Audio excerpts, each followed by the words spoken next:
네네네. 과목별 설명회?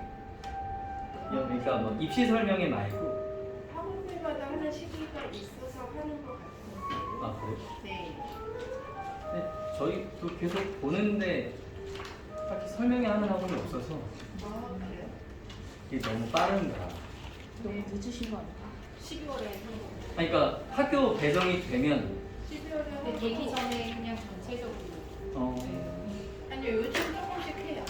그렇죠. 네, 그래서 저도 몇 개 학원들 보고서는 가보고 싶다는 생각을 하고 있습니다. 그러니까 저도 지난주까지 대치동 설명회는 다 끝났거든요. 그러니까 보통 학교 발표 나면 그 다음 주 다음 날부터 설명회가 이제 촘촘히 깔려요. 그래서 뭐 국어니 수학이니 영어니 이렇게 되는데 여기는 아직 문화가 정착이 안 돼서 그런가?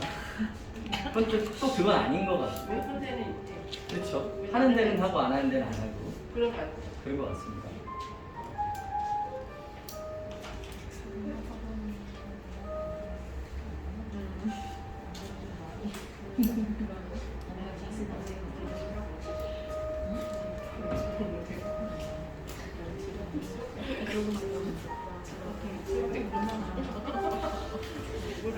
아, 네. 문제.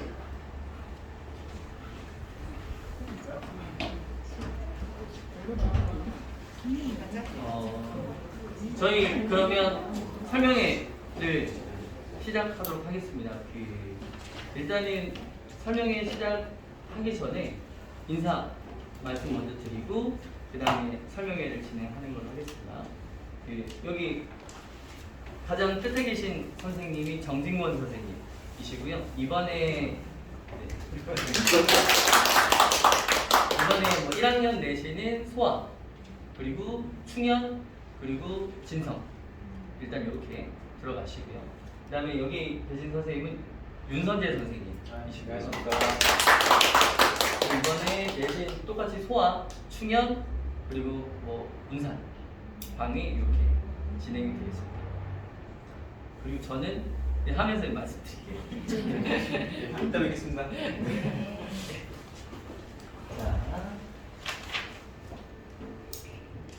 자, 내신 설명회 학교별로 자료를 다 받으셨을 거예요.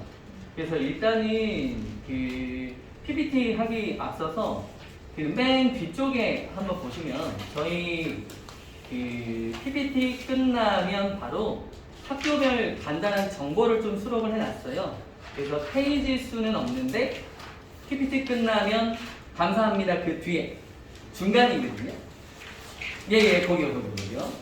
그래서 보시면 학교별로 명수 대비 1등급 인원, 그리고 국어, 영어, 수학에서 지필평가 반영 비율, 수행평가 반영 비율 이런 것들을 간단하게 정리해 놨는데 일단은 올해 학교 명수가 사실 아직 정확하게는 안 나와서 근데 이제 들어보면 이쪽에서는 몇 명이다, 이쪽에서는 몇 명이다 이게 조금씩 달라서 객관적인 숫자가 없기 때문에 올해 건 안 넣고요.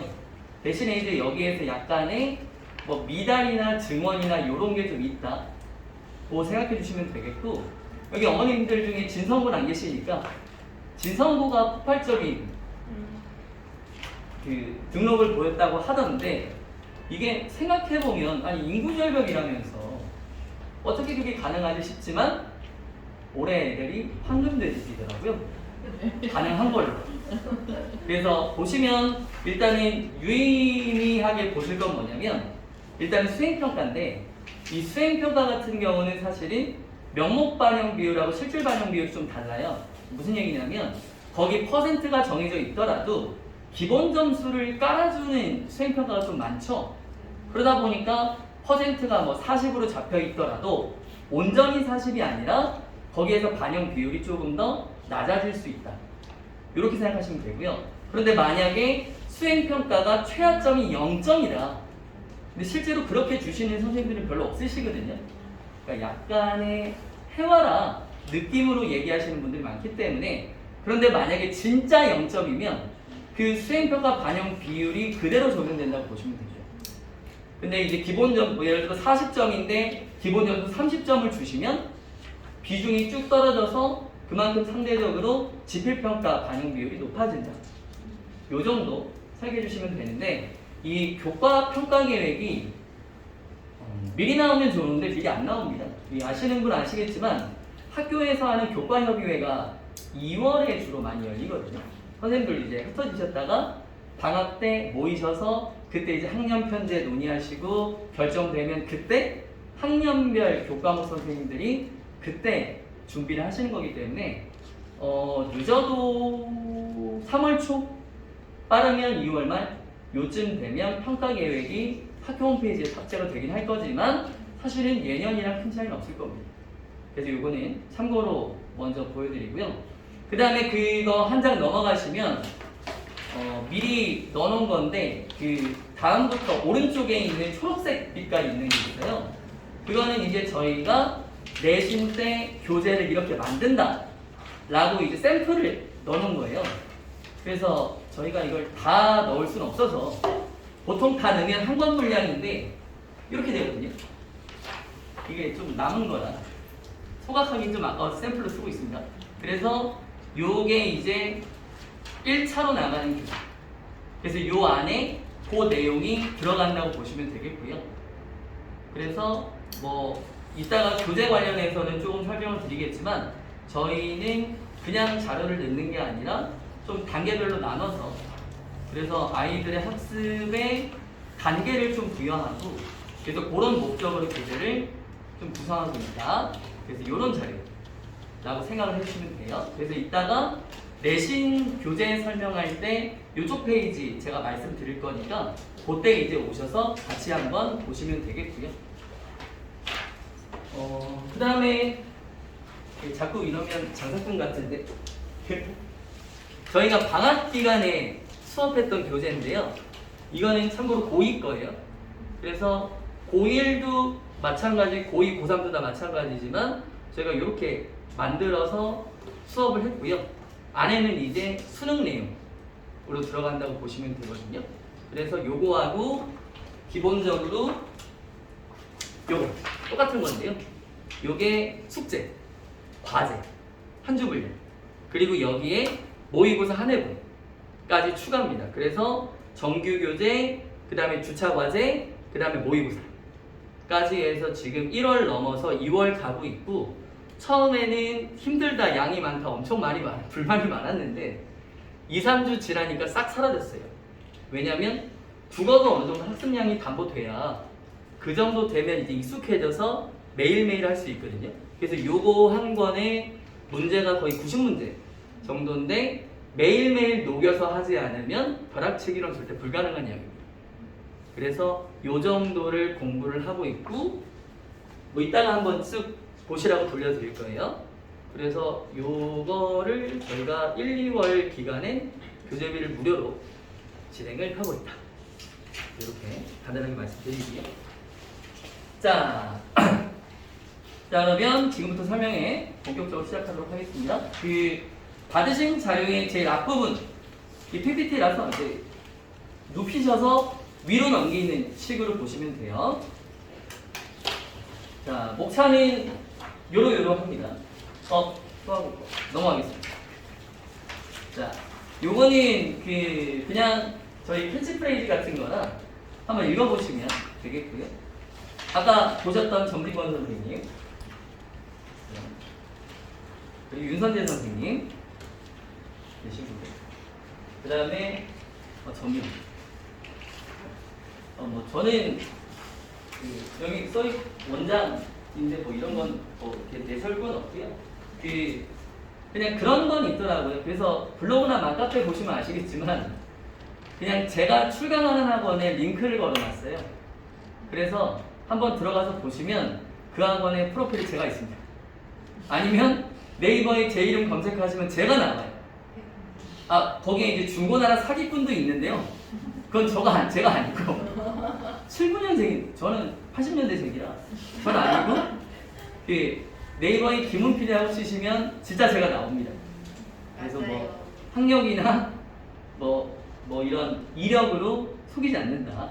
그래서 말씀드렸던 대로 지난주에 대치동 설명회가 끝나서 아마 다음 주 정도에 저를 검색하시면 그 대치 미래 탐구 그 설명 영상이 유튜브에 떠 있을 거예요. 그래서 그런 거 보시면 아 제가 진짜 저런 데 수업하는구나 이렇게 좀 생각을 해주시면 되겠습니다. 자, 요거는 저희가 했던 이벤트 간단하게 소개하려고 넣어놨는데 1월까지 해서 역조공 이벤트라고 해서 저희 아이들한테 1등은 아이패드, 2등은 에어팟, 3등은 문화상품권 이렇게 제공하는 이벤트였고요. 실제로 이렇게 당첨이 됐는데 이름을 자꾸 가려달라고 해서 그냥 가렸습니다. 근데 이제 저희가 이런 이벤트를 사실은 한 반기에 한 번씩 진행을 하려고 하고 있어요. 그래서 이번에는 끝났고 다음엔 이제 여름 때 진행이 될 건데 이 상품은 사실은 아이들의 공부에 도움이 되는 쪽으로 그래서 주로 이제 아이패드나 태블릿 쪽으로 생각을 하고 있고요. 그 대신에 당첨이 되면 어머님들께 바로 연락이 갑니다. 그리고 그에 상응하는 교육비로 대체가 가능해요. 그래서 실제로 보시면 이것도 가르달라고 그래서 사실 이걸 지우면 모자 쓰고 마스크 써서 모르거든요. 근데 가르달라고 그래서 가렸는데 여기 잘 안 나오지만 이게 2등 상품이거든요. 그럼 1등은 어디 갔느냐? 교육비로 대체했어요. 그래서 1등 친구한테 물어봤더니 아이패드를 지난주에 샀다 그랬어요. 그럼 뭐 어쩔 수 없잖아요. 대신에 이제 어머님들도 되게 좋아하셔서 교육비로 대체를 했다. 그래서 이런 혜택은 그 하반기에도 적용이 될 건데 뭐 아무래도 저희도 사람이다 보니 저희 학원에 오래 다닌 친구들한테 혜택을 좀 더 가게 해요. 그래서 이번에는 뽑기를 했는데 수강 월 기준으로 많이 다니는 애는 4번, 그 다음 3번 이런 식으로 이렇게 했습니다. 자, 그리고 그 외에도 간단하게 써놨는데 지금 1, 2월의 교재비는 무료로 진행을 하고 있고요. 그래서 월에 한 3만 원 정도라고 생각을 해주시면 돼요. 그래서 아까 말씀드렸던 정규교재, 주차과제, 모의고사까지 해서 매주 그러니까 수업교재는 한 달에 한 권이고 주차과제는 한 주에 한 권입니다. 그래서 요것들을 지금 교재비를 무료로 진행하고 있고요. 그 다음에 요거는 이제 들어보셔서 아시겠지만 중간고사 기간 교재비 또한 가능하면 무료로 하려고 하고요. 그 다음에 뭐 이런 것도 있고 4번에 하반기 실시 예정인 것도 있고요. 그 다음에 5번, 6번은 저희가 계속 진행을 하고 있어요. 그래서 뭐 생일자나 소개나 이런 것들을 계속 하고 있고요. 자, 그 외에 뭐 이런 것도 있습니다. 저희 요런 거 약간 관심만 가져주시면 사실은 요 학원은 좀 부담스러워 하셔서 그냥 이런 데가 있다라고만 생각해 주시면 되는데 동시 수강하시면 동시 수강하는 기간 동안은 계속 교재비가 무료가 될 거예요. 제가 이 원장님께 입은 은혜가 너무 커서요. 보답하는 기념으로 이렇게 좀 진행을 하고 있고요. 그 외에 이런 이벤트도 있습니다. 근데 이제 중간중간에 보시면 아시겠지만 저희가 이런 이벤트나 이런 걸 할 때 주로 교재비를 가지고 많이 하거든요. 왜냐하면 사실은 수업료 할인이라는 게 생각보다 크지 않더라고요. 5%, 10%는 사실 좀 큰 것 같고 아니면 10%로 하더라도 한 달 수강료 따져봤자 사실 3만 원도 안 되거든요. 그래서 그냥 금액을 좀 더 크게 혜택을 드리기 위해서 교재비로 한다. 이렇게 생각해 주시면 되겠고요. 그 다음에 요거는 저희가 설명을 좀 드려야 될 것 같아요. 저희가 환불 규정이 좀 독특해요. 환불을 안 해드린다는 게 아니고요. 자, 보시면 언제든지 환불해 드립니다. 그리고 저희는 수강료를 월 단위로 받아요. 그래서 무조건 1일 시장 만일 기준입니다. 그래서 기본 4회, 부여, 5회 되는 것들은 추가금을 받지 않습니다. 대신에 4회가 안 차면 보강을 하거나 아니면 입원을 해요. 자, 그런데 이제 문제가 있는데요. 환불을 원하실 때는 반드시 교재를 반납하셔야 됩니다. 왜냐하면 저희 교재는 저희가 다 만들거든요. 물론 제가 지분이 가장 큰데 저희는 교재에 대한 자부심도 좀 있지만 그것보다는 저희 교재가 외부에 막 나다니고 그런 것들을 사실 그렇게 원하진 않아요. 그래서 만약에 환불을 원하실 경우에는 교재를 반납하시면 환불해 드립니다. 단 교재 반납하시면 교재비까지 환불해 드려요. 안 쓰셔도 상관없습니다. 그래서 저희 애가 다 썼는데요 하셔도 괜찮아요. 그냥 반납만 해주시면 그간에 쓰셨던 교재비는 당연히 다 드릴 거고, 뭐 교재를 한 달에 2주 썼으니까 2주분을 차감하고 그런 거 없어요. 그냥 교재비를 저희가 3만 원을 받았으면 3만 원 그대로 환불해 드릴 겁니다. 카드 수수료 떼고 이런 것도 없고요. 다만 이제 수강료 같은 경우는 수업을 들으신 부분은 차감하고 뭐 월 2회 들으면 그 이후는 환불 안 돼요. 그런 거 없고요. 저희는 뭐 한 번이 남으셔도 교재만 반납하시면 언제든 환불은 가능합니다.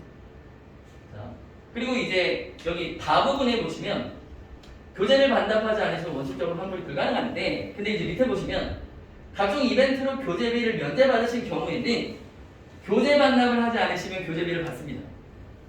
요거는 좀 뭐랄까요? 최소한의 장치다. 이렇게 생각해 주시면 돼요. 그래서 뭐 예를 들어서 저희가 3개월 등록 이벤트가 하는데 사실 머리를 좀 썼어요. 이게 어떻게 하면 좀 혜택을 더 드릴까?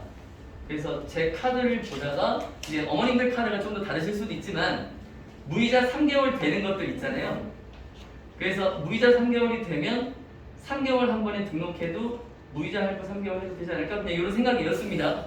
저는 좀 머리가 좀 단순한 사람이라. 근데 그렇게 돼서 교재비를 면제 받으셨을 때 또 만약에 중간에 환불을 하시면 당연히 환불해 드릴 건데 교재를 반납을 또 하셔야 돼요. 그런데 3개월이면 지난 시험이 걸릴 수 있거든요. 근데 요거를 버리시면 버린 것에 대한 교재비를 받을 거예요. 그러니까 이거는 두 가지 장치인데요. 하나는 뭐냐면 애들한테 교재 버리지 말라는 거고요. 또 하나는 뭐냐면 어머님들께서 애들 교재에 약간의 관심을 좀 가져주셔라 하는 겁니다. 그래서 교재만 반납해 주시면 이벤트로 제공이 된 것들은 교재비를 따로 받지 않고요. 대신에 환불 해드립니다. 저희는 깔끔하게.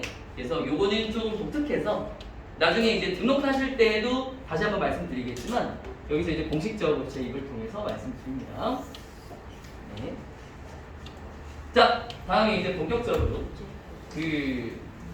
앞서서 들어보신 분들도 계셨을 거라 저희가 좀 앞부분을 간단하게 설명할 건데 내신을 준비하다 보면 꼭 그런 문제가 생겨요. 뭐냐면 이제 뒤에 나오겠지만 저희 애들이 국어를 영어 수학보다 늦게 준비하는 애들이 태반이거든요. 그러면 역으로 생각해야 되는 건데 영어 수학은 일찍부터 준비했기 때문에 자연스럽게 영어 수학의 틀이 형성이 될 거예요. 공식도 외우게 될 거고 왜 저희 애들 하듯이 문제 막 몇백 개씩 풀다 보면 그 공식이 자연스럽게 외워질 건데 국어는 딴 것보다 늦게 했기 때문에 이것들을 자연스럽게 만들어질 때까지 기다릴 시간이 없습니다. 당장 올해부터 경기도도 모의고사 4회 보고요. 물론 이제 3월 모의고사 별거 아니야 라고 생각할 수도 있지만 생각보다 그렇진 않고요. 근데 이게 약간의 변수가 될 수 있는 게 3월 모의고사가 중간고사에 반영이 될까인데 그건 이제 나중에 상황을 보면 되겠고 중요한 건 이런 겁니다. 강제로 저희 아이들의 머릿속에 국어라는 걸 심어줘야 그래야지 영수가 내는 퍼포먼스를 따라갈 수 있는 가능성이 생기는 거죠. 그런데 그렇지 않고 영수하는 대로 그냥 둬요. 조금씩 하게 만들어요. 그러면 점수 안 나옵니다. 그래서 이제 고민을 하는 게 이런 거죠. 그러면 국어의 틀이라는 건 어떻게 애들한테 만들어낼 수 있을까? 틀이라는 게 있다면 공부를 좀 더 효율적으로 할 수 있지 않을까? 내신도 마찬가지입니다. 자, 그래서 이런 틀이 있으면 중학교 3학년 때까지는 없었겠지만 고등학교 1학년 때 이런 것들을 만들어 놓으면 고2, 고3 때도 수월하게 공부를 할 수 있겠다 싶은 겁니다. 자, 넘어가 보죠. 자, 국어의 틀이라는 건 단순합니다. 이제 만들어 놓은 거 또 쓰는 건데 중학교 때 작품별로 표현하는 것들을 고등학교 때는 그 작품보다 상위 단계인 일반적인 개념으로 표현을 해요. 그래서 사랑하는 사람과 이별했다는 것을 미미 부재하는 걸로 표현합니다. 그러면 이별 상황은 부재하는 것의 하위 영역이거든요. 이게 국어의 틀이라고 생각하시면 돼요. 상위 영역을 잡아주고 그 안에다가 하위 영역을 채울 수 있게 만들어주는 거예요.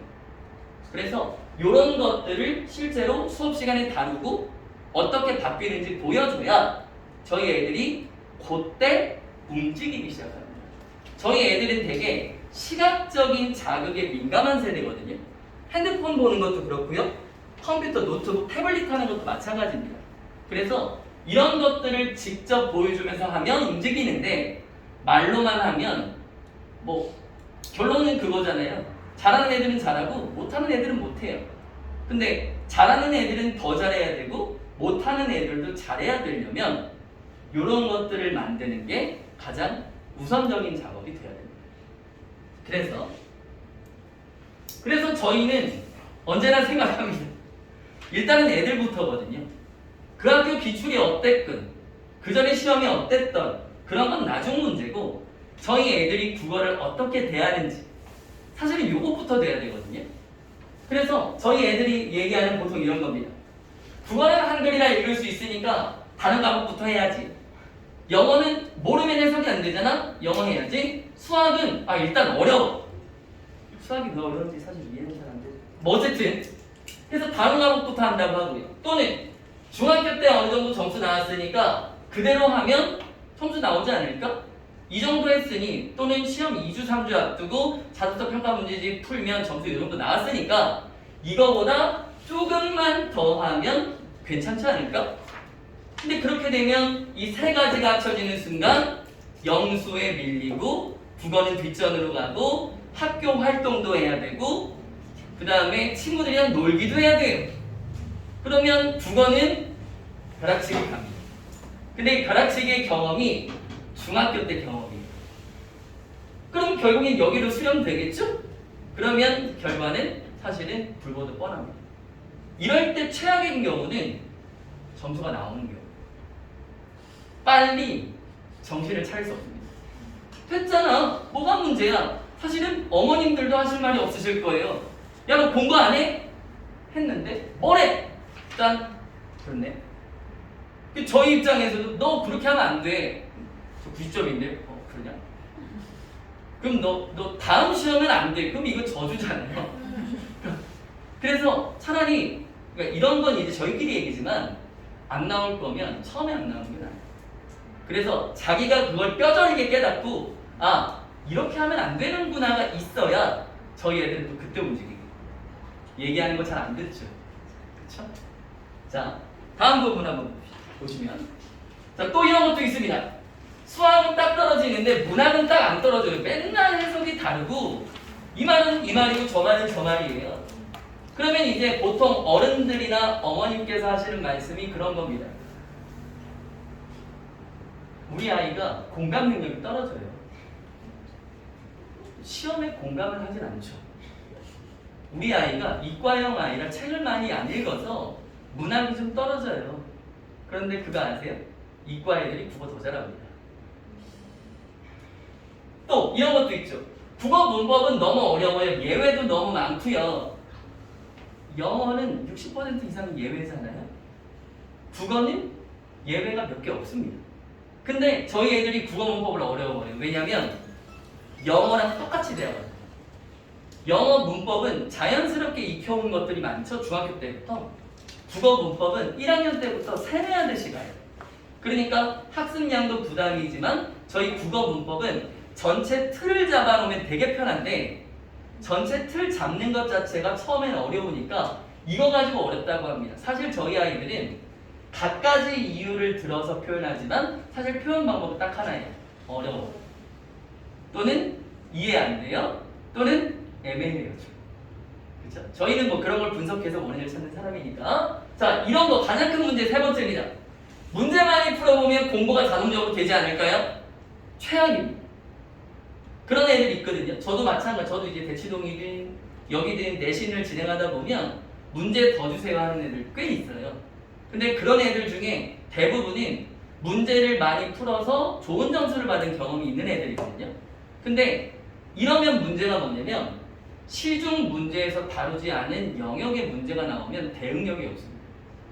또는 문제를 풀면서 공부한다고 하는데 그러면 문제에서 언급되지 않은 내용은 본인이 할 수 없다는 뜻이에요. 이런 식의 습관을 이제 저게 영상에 올라갈 거라 이런 얘기하면 좀 그렇지만 중학교 때부터 문제를 많이 푸는 데 익숙한 친구들이 대부분 이런데 이런 습관도 고쳐줘야 돼요. 이런 친구들이 본문 외우지 않고요. 원리 파악하지 않고 이따가 공부해야지 하면 문제부터 찾는 애들인데 근데 중요한 건 그러면 그 문제를 풀었을 때 가능하려면 수학 영어랑 동일한 시간을 투자해야 돼요. 근데 저희는 불가능하잖아요. 그러니까 문제를 많이 풀어서 스스로 내재화할 수 있는 시간까지 기다릴 수 있는 여유가 없습니다. 그러니까 이렇게 뒀을 때 수학 영어와 같은 결과를 바란다? 이건 아니죠. 인풋이 같아야 아웃풋이 같은데 절대적으로 국어의 인풋이 부족한 상황에서 아웃풋을 최소한 동일하게 만들려면 이런 것들은 다 배제돼야 됩니다. 자, 그래서 저희가 고민을 하는 게 이런 거죠. 그래서 여기가 이제 내신 5단계 프로그램이라고 사실 거창하게 만들었는데 원래 이런 거 낼 때 이름이 있어야 되니까요. 근데 별건 아닙니다. 첫 번째로 수업 교재를 통해서 수업을 하죠. 이건 너무나 당연합니다. 그래서 이 수업 교재를 통해서 전체적인 틀을 만들어주는 거예요. 물론 이제 내신 수업이라고 하면 구절 풀이를 다 하지만 그걸 하기 전에 전체적인 틀을 분명히 잡아주고 들어가는 거하고 밑도 끝도 없이 구절 풀이하는 거하고는 다르거든요. 그래서 요걸 가지고 이제 전체적인 방향을 잡는다. 그래서 요게 이제 아까 말씀드렸던 그 PPT 끝난 부분에 교재 제일 앞에 있는 초록색 부분이라고 생각하시면 돼요.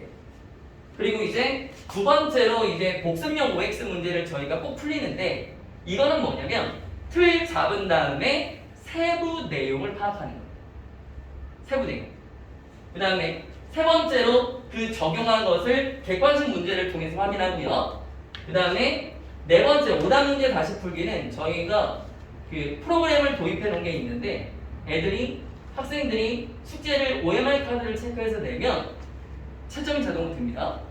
그리고 오답 문제만 별도로 빼내요. 그래서 요 학생별로 틀린 것들을 추출해서 다시 풀게 하고요. 그 다음에 마지막에는 이런 것들을 포함해서 그때그때 학교 프린트까지 반영하는 직보제.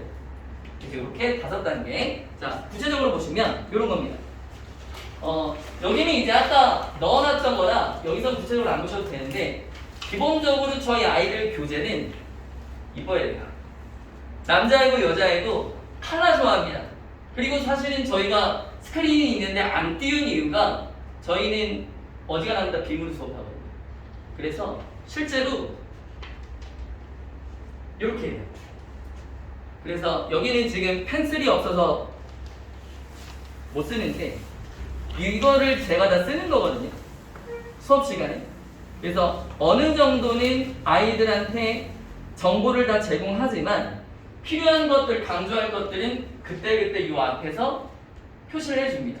그러면 이제 아이들이 필기할 건 어느 정도 있어야 되는 게 맞으니까요. 그런데 필기량을 좀 줄여서 실제로 뭘 이렇게 고개 받고 적을 시간에 여기 보라는 겁니다. 그러면 제가 여기다가 밑줄을 치면 애들도 똑같이 밑줄 쳐요. 제가 여기다 이걸 쓰면 애들도 여기다 똑같이 씁니다. 그래서 이런 식으로 시각화를 강조하는 수업을 하고요. 자, 그 다음에 두 번째로 이제 OX 문제인데요. OX 문제는 이제 뒤쪽에 잠깐 보시면 아시겠지만 세부 내용을 묻는 것들을 영역별로 나눕니다. 그래서 전체적으로 수업했던 것 안에서 지금 이거는 요걸 물어보는 거야. 이거는 요걸 물어보는 거야를 애들한테 하나씩 다 정해줘야 돼요. 그렇지 않으면 이게 이 내용인지 이게 저 내용인지 모릅니다. 그리고 요 안에 뭘 넣냐면 그 학교 기출문제 선지를 넣어요. 그래서 뒤에 궁금하신 분들은 잠깐 보시면 아까 그 교재에 있는 부분이 있잖아요. 뒤쪽으로 쭉 넘어가셔도 됩니다. 파란색에 02라고 되어 있는 부분이 요 OX예요. 그래서 요거는 학교별로 그냥 샘플이라고 생각하시면 돼요. 그래서 여기에 보시면 기출 선지를 저희가 녹여서 넣고요.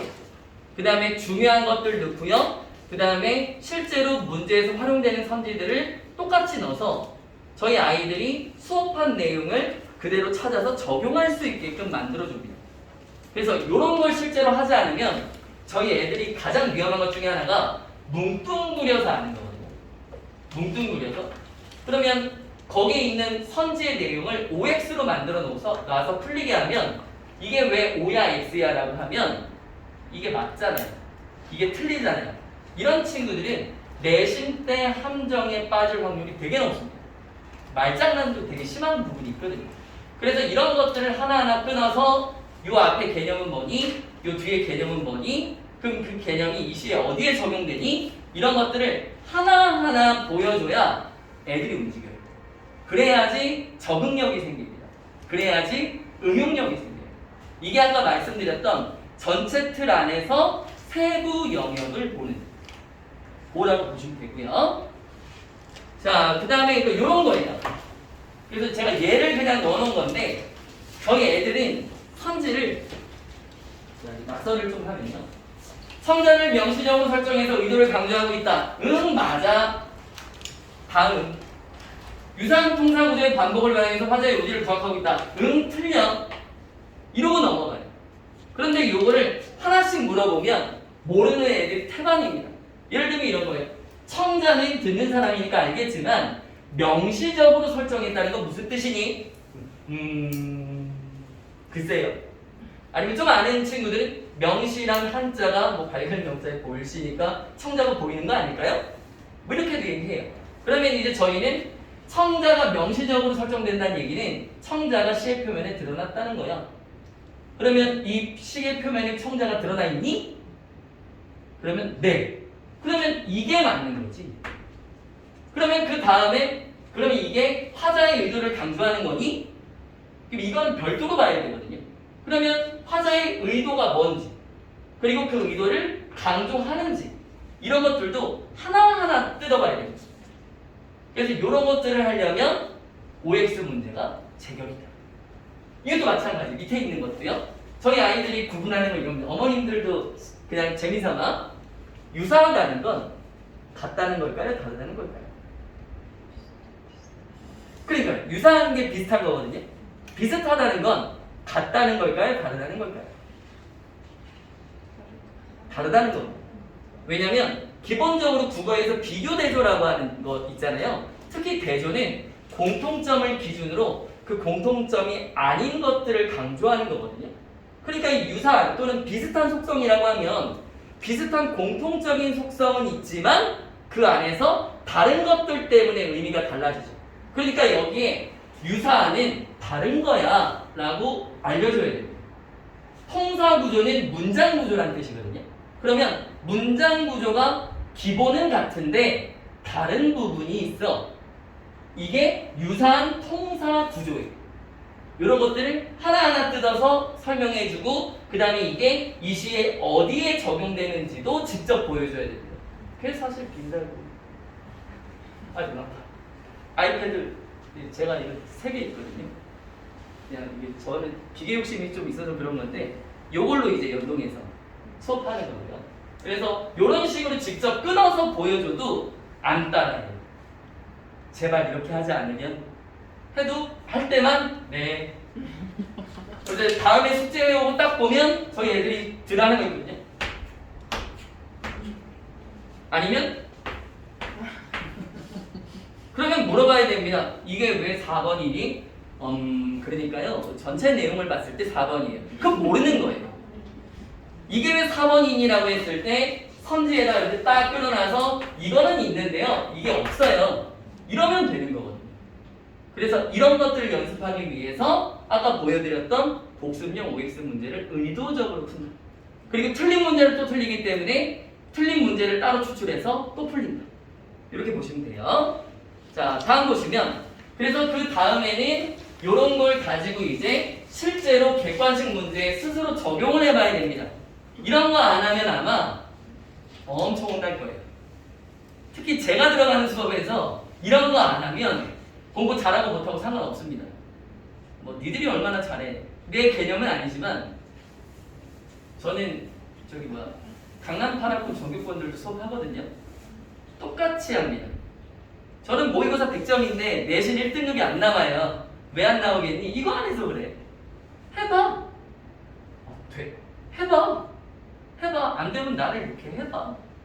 그러면 점수 어지간하면 다 올라요.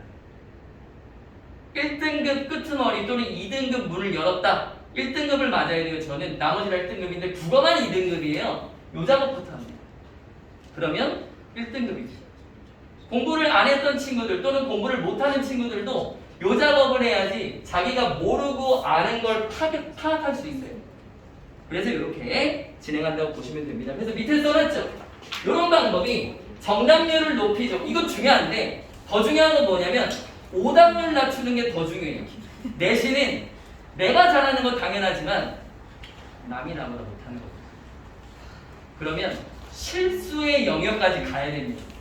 실수의 영역은 내가 컨트롤할 수 없지만 최대한 오답률을 낮추는 방식으로 문제에 접근해야 한두 문제를 덜 틀리거나 더 맞춰서 끄트머리라도 1등급이 가능한 거죠. 자, 그 다음에 넘어가시면 아까 말씀드렸던 대로 오답 문제를 추출해서 문제를 다시 풀게 하고요. 요게 이제 네 번째가 되고 마지막인 뒷보자리. 이거는 저희가 그때그때마다 좀 다르게 만들긴 하는데 기본적으로 저는 새벽 메이드라고 표현해요. 새벽에 만들기. 수업 다 끝나고 직보하기 전에 또는 수업 끝나면 미리미리 만들지 않으면 이거 다 못 만들거든요. 그래서 이거는 자부할 수 있는 게 전국에 저만 있어요.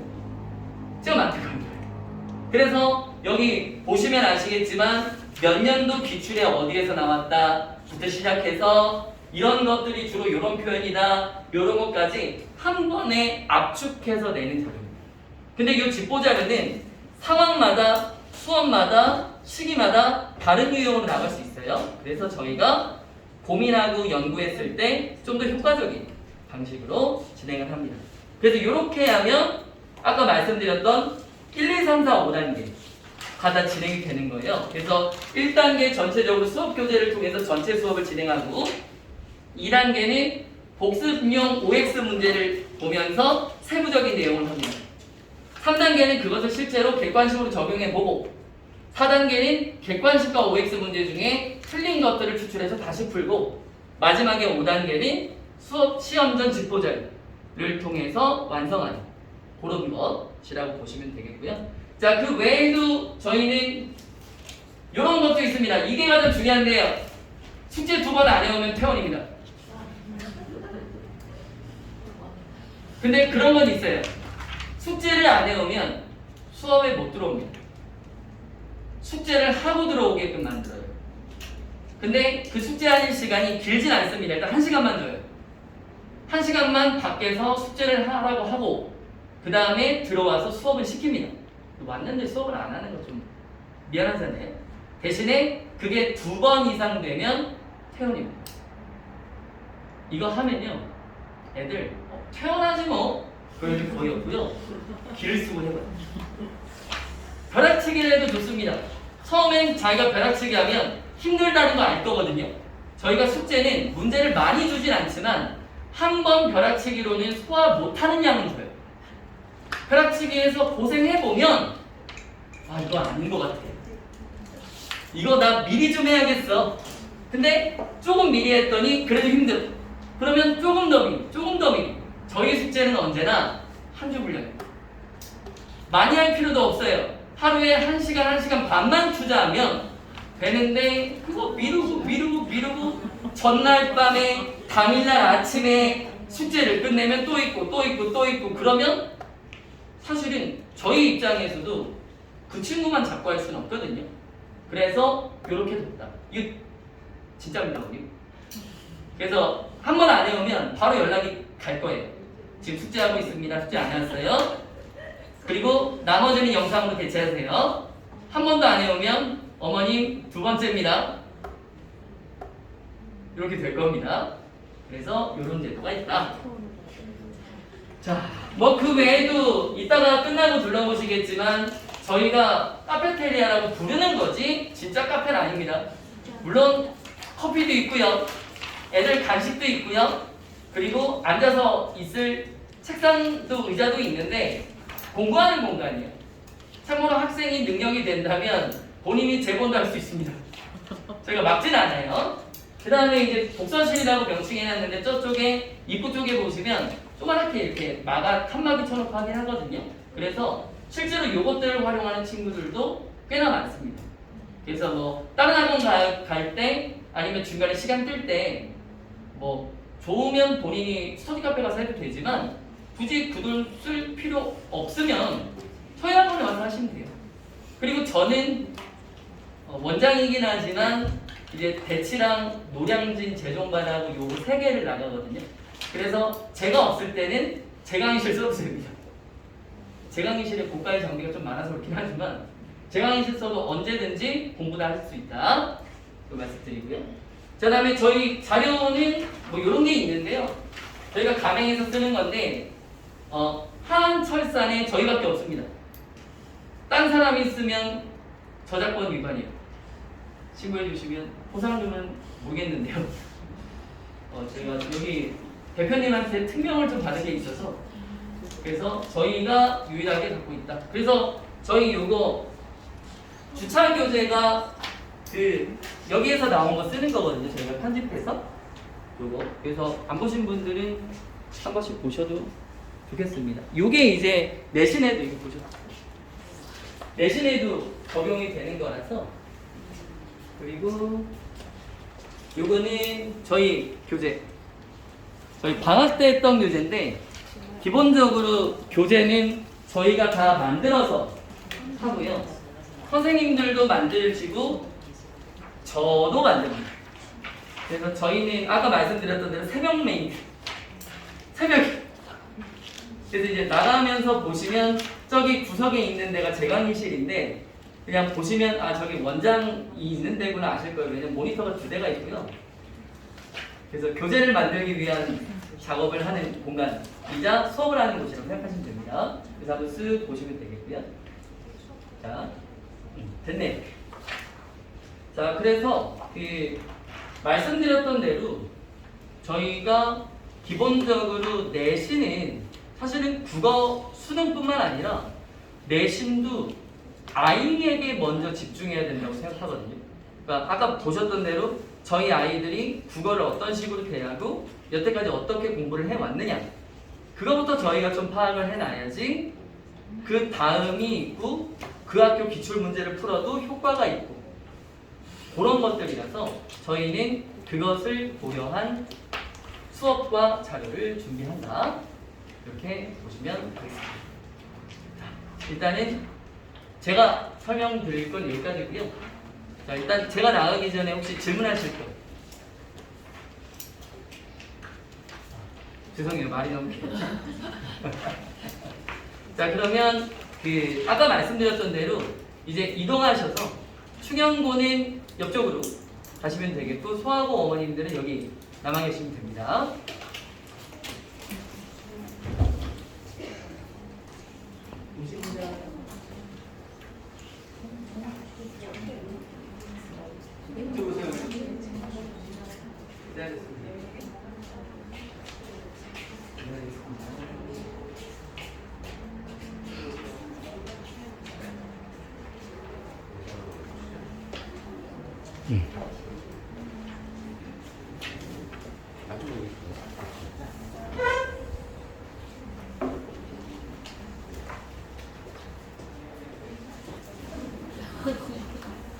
저기 혹시 화장실 갔다 오실 얼마나 길게 하려고 아니 길지 않게 할 거예요. 네.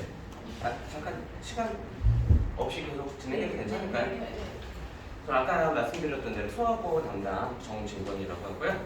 일단 수학고 1학년 1학기 중간고사가 어떻게 나왔는지 먼저 말씀을 드리고 싶은데 일단 이 얘기 전에 먼저 드리고 싶은 말씀은 1학년 1학기 중간고사가 수학고에서도 굉장히 실패한 시험이에요. 작년에.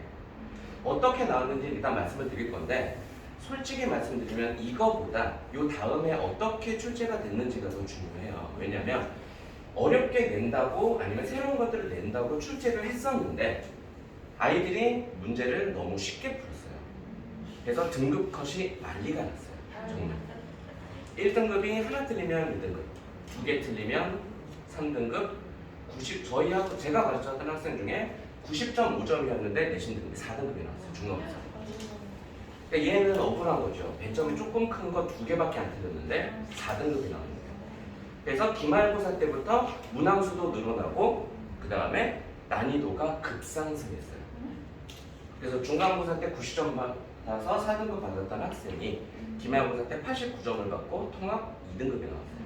그러니까 난이도가 오르락 내리락 해요. 근데 작년처럼 나온다는 보장은 없지만 어쨌든 작년에 어떤 문제들, 어떤 시험 문제들 그리고 시험 범위는 비슷비슷해요. 문제 난이도가 좀 많이 달라졌거든요. 일단 먼저 보여드리면 자 1학년 1학기 중간고사인데 특이한 게 교과서를 소단원 3개밖에 쓰지 않았어요. 아주 작게 3개를 쓰고 나머지는 전부 다 학교에서 배부한 프린트로만 수업을 진행을 했고요. 그래서 맹인부부 가수라든가 아니면 황남근을 이렇게 말했다라든가 매화전이라든가 이런 것들은 전부 다 2학년 문학교과서에서 가지고 왔었고요. 나머지 하나 매화전은 3년 전에 나왔던 수능 특강에 있는 지문을 가지고 왔었어요. 근데 선생님들이 이렇게 낼 때 이제 2학년 거고 3학년 거고 하니까 난이도 조절을 조금 실패를 좀 많이 했어요. 이때 거기다가 수학고가 소수령 높다 보니까요. 선생님 한 문제도 없거든요. 1학년은 2학년은 있어요. 1학년 때 난이도도 좀 너무 낮아서 그리고 교과서를 계속 하나에서 3개밖에 쓰지 않았어요. 또 올해도 아마 그렇지 않을까라고 예상을 하고 있어요. 학교에서는 그리고 특이할 만한 점은 이 황만근은 이렇게 말했다라는 소설 작품이 들어갔었는데 실제로 학교에서 달밤이라는 소설을 수업을 했거든요. 수업을 진행을 한 다음에 이제 아이들이 학원에서 이미 다 교과서에 있는 거니까 배우고 온 상태고 선생님들이 애들을 봤을 때 좀 지루하다는 느낌을 받으셨었나 봐요. 그래서 수업을 한 다음에 교체가 됐어요. 얘 같은 경우는요. 수업이 이미 소설이 진행된 다음 교체가 돼서 좀 저희도 좀 당황스럽긴 했는데 그러니까 제 생각은 그래요. 학교에서 학원에서 아이들이 배우고 오니까 이거를 안 배운 것들을 주자라고 생각을 하는데 학원에서는 솔직히 말씀드리면 대처가 가능해요. 저희는 다 가르쳐 본 거고 1, 2, 3학년 수업을 다 해본 상태이기 때문에 어디에 뭐가 있는지 보면은 거기 있는 거구나 일치하는구나 하고 가져올 수 있는데 오히려 학원 안 다니는 애들이 굉장히 힘들었겠죠. 이 문제는 개별적으로 구해야 되는 거예요. 개별적으로. 자, 그리고 여기 있는 작품들 중에서 교과서에 안 들어가는 작품들도 많이 나왔거든요. 그럼 그런 문제들은 아이들은 문제를 학원 안 다니면 아예 가질 수가 없었겠죠. 그래서 학원 다니는 애들, 뭐 저희 학원뿐만 아니라 수학을 다른 학원 다니는 애들이 상위권을 다 먹고 중간에 6등급 같은 경우에는 뭐 점수 차이가 엄청나게 벌어졌던 걸로 그렇게 됐었어요. 자, 그럼 문제를 보시면 아까 여러 가지 나왔다고 하는데 시험 범위는 많았는데 기본적인 내용 있잖아요. 내용에 시에 대해서 어떤 설명이라든가 윗글에 대한 내용, 뭐 기억에서 미음에 대한 내용 이런 게 총 11문제, 절반 가까이 나왔어요. 그러니까 난이도가 너무 낮았다는 얘기죠. 중간고사 때. 그러니까 그리고 학교에서 가르치지 않는 내용은 전부 다 오답 처리했어요. 일반적으로 맞는 내용 같지만 학교에서 가르치지 않았던 내용은 전부 다 오답 처리. 그러니까 이를 갈고 낸 것 같긴 한데 난이도가 너무 낮았어요. 학원을 이제 겨울방학 때부터 준비하는 애들이 있잖아요. 특히 그런 애들한테는 난이도가 너무 낮았고 그리고 그 이외 학생들에게는 난이도가 좀 있어서 편차가 컸다. 이 말씀 드리고 싶고 가장 기본 문제들이에요. 이거는 뭐 그냥 학교에서 수업하는 것만 들어도 맞을 수 있는 내용들이 절반 정도이고요. 그 다음에 비교 대조형 문제라고 해서 가와 나 두 작품 학교에서 수업한 내용과 수업하지 않는 내용 묶어서 하는 것들도 굉장히 많이 출제가 됐고요. 그리고 외부 지문 같은 경우에도 이영기의 낙화라든가 장승명의 석조파, 뭐 흥보복상, 유동주기 그러니까 학교에서 가르치지 않은 시도 4편이 출제가 된 거예요. 두 시를 비교해서 문제를 풀어봐라. 그러니까 학교에서 교과서는 솔직히 얘기해서 사놓고 한 15장 정도 쓰고 프린트 이만큼에 학교에서 배우지 않는 내용 4개 묶어서 알아서 풀어봐라. 근데 이게 2학기로 갈수록 더 심해져요. 더 심해지고 문제를 점점 더 심각하게 내더라고요. 보통 이제 이 다음에 말씀드릴 문제가 있는데 보기 활용 같은 경우에 보기를 보고 이 작품하고 비교 분석을 해서 문제를 풀어라라는 문제들이 있는데 이때까지는 문학 기초 이론이에요. 얘 같은 경우에는 중학교 3학년이라든가 고등학교 1학년 교과서에 있는 내용을 가지고 이게 어떻게 됐니? 어디에 해당하니? 어떤 관점으로 이 문학을 해석했니? 이런 문제가 나왔었는데 이제 기말부터는 이런 보기를 한 문제가 2개씩 따로 나와요. 보기 1을 읽고 보기 2 작품과 연결해서 풀어봐요. 이때 난이도가 좀 솔직히 너무 낮아요. 너무 낮아서 자, 그 다음에 외부 지문 같은 경우에도 국어 문학 교과서에 솔직히 말씀드리면 저도 이걸 수능 특강에서밖에 못 보고 고등학교 1학년 국어 교과서, 고등학교 2학년 문학 교과서 이런 데서 단 한 번도 본 적이 없는 지문들을 어딘가에서 가져와서 2개를 알아서 분석해봐라 라는 식으로 문제가 출제가 됐었거든요. 근데 이런 문제들은 어머님 보실 때 어떨지 모르겠지만 어려워 보이나요? 이게? 어려워 보이실까요? 이제 학원 다니는 애들이 이런 문제들을 어느 학원이든지 뭐 제가 가르칠 때도 많이 풀렸지만 굉장히 평이한 문제들이에요. 근데 오히려 가장 오답률이 높았던 문제는 좀 어렵지만 이 문제입니다. 이 문제 굉장히 많이 틀렸어요. 사자성어를 몰라요 애들이. 정말 저도 좀 속상한데 정년자로서 이 문제를 굉장히 많이 틀렸어요. 정말 애들이. 사자성어가 어려운 게 아니잖아요. 어머님들은 보시면은 이게 정확하게 한자 하나하나는 무슨 뜻인지 몰라도 이게 어느 정도 무슨 뜻인지 혹은 여기 나오는 황만근이라는 사람이 어떤 느낌인지 정도는 아실 수 있는데 아이들은 한자에 대한 배경 지식이 전혀 없어요. 정말. 제가 제일 답답한 게 그 부분이에요. 뭐 따뜻하다, 춥다. 제가 예전에 어제 고등학교 2학년 고전 시가 수업을 하면서 따뜻할 온자를 써주면 몰라요. 고기 어자도 몰라요. 선비들이 이제 예전에 뭐 산속에 들어가서 고기 빼서 고기 낚으면서 편하게 사는 그런 걸 가르쳐야 되는데 애초에 애들이 고기 어자를 몰라요. 고기 잡을 어자랑 두 개 차이점도 모르고. 그래서 이게 수학 같은 경우에는 매번 한자 성어 문제가 계속 나와요. 매 시험마다 하나씩 출제가 되는데 특이한 점은 학교에서 예를 들어서 반포지어라고 하면은 부모님께 효도를 하는 그런 내용으로 가르쳐야 되는데 학교에서는 다른 한자성어를 얘기해줘요. 이게 아니라 다른 한자성어를 얘기해주고 그거랑 같은 뜻인 사자성어를 찾아라 라는 식으로 돼요. 학교에서 수업한 사자성어는 여기 단 한 개도 없어요. 그러니까 학교에서 이 부분은 이런 사자성어야 써주고 그 다음에 실제 시험에서는 다른 사자성어를 낸다는 거죠. 근데 솔직히 얘기하면 효자만 나와도 되는 거잖아요. 반포지어를 찾으려면 이게 효도효자라는 것만 알면 되는데 그거를 구별을 못해요. 그래서 사자성어를 저는 항상 마지막에 나올 만한 사자성어 그리고 다른 데서 잘 쓰지 않는 사자성어를 직접 보강때 묶어서 아이들한테 주는 편인데 거기서도 이제 아닌 사자성어들이 많은 편이고요. 그러니까 아이들이 한자가 좀 갈수록 그렇더라고요. 한자가 너무 약해졌어요. 뭐 다른 얘기지만 어제도 아이들한테 자기 이름 한자로 쓸 수 있는 사람 손들어 볼때는 한 명 있더라고요. 12명짜리 수업이었는데 한 명만 자기 이름을 쓸 수 있고 나머지는 자기 이름 못 쓰고.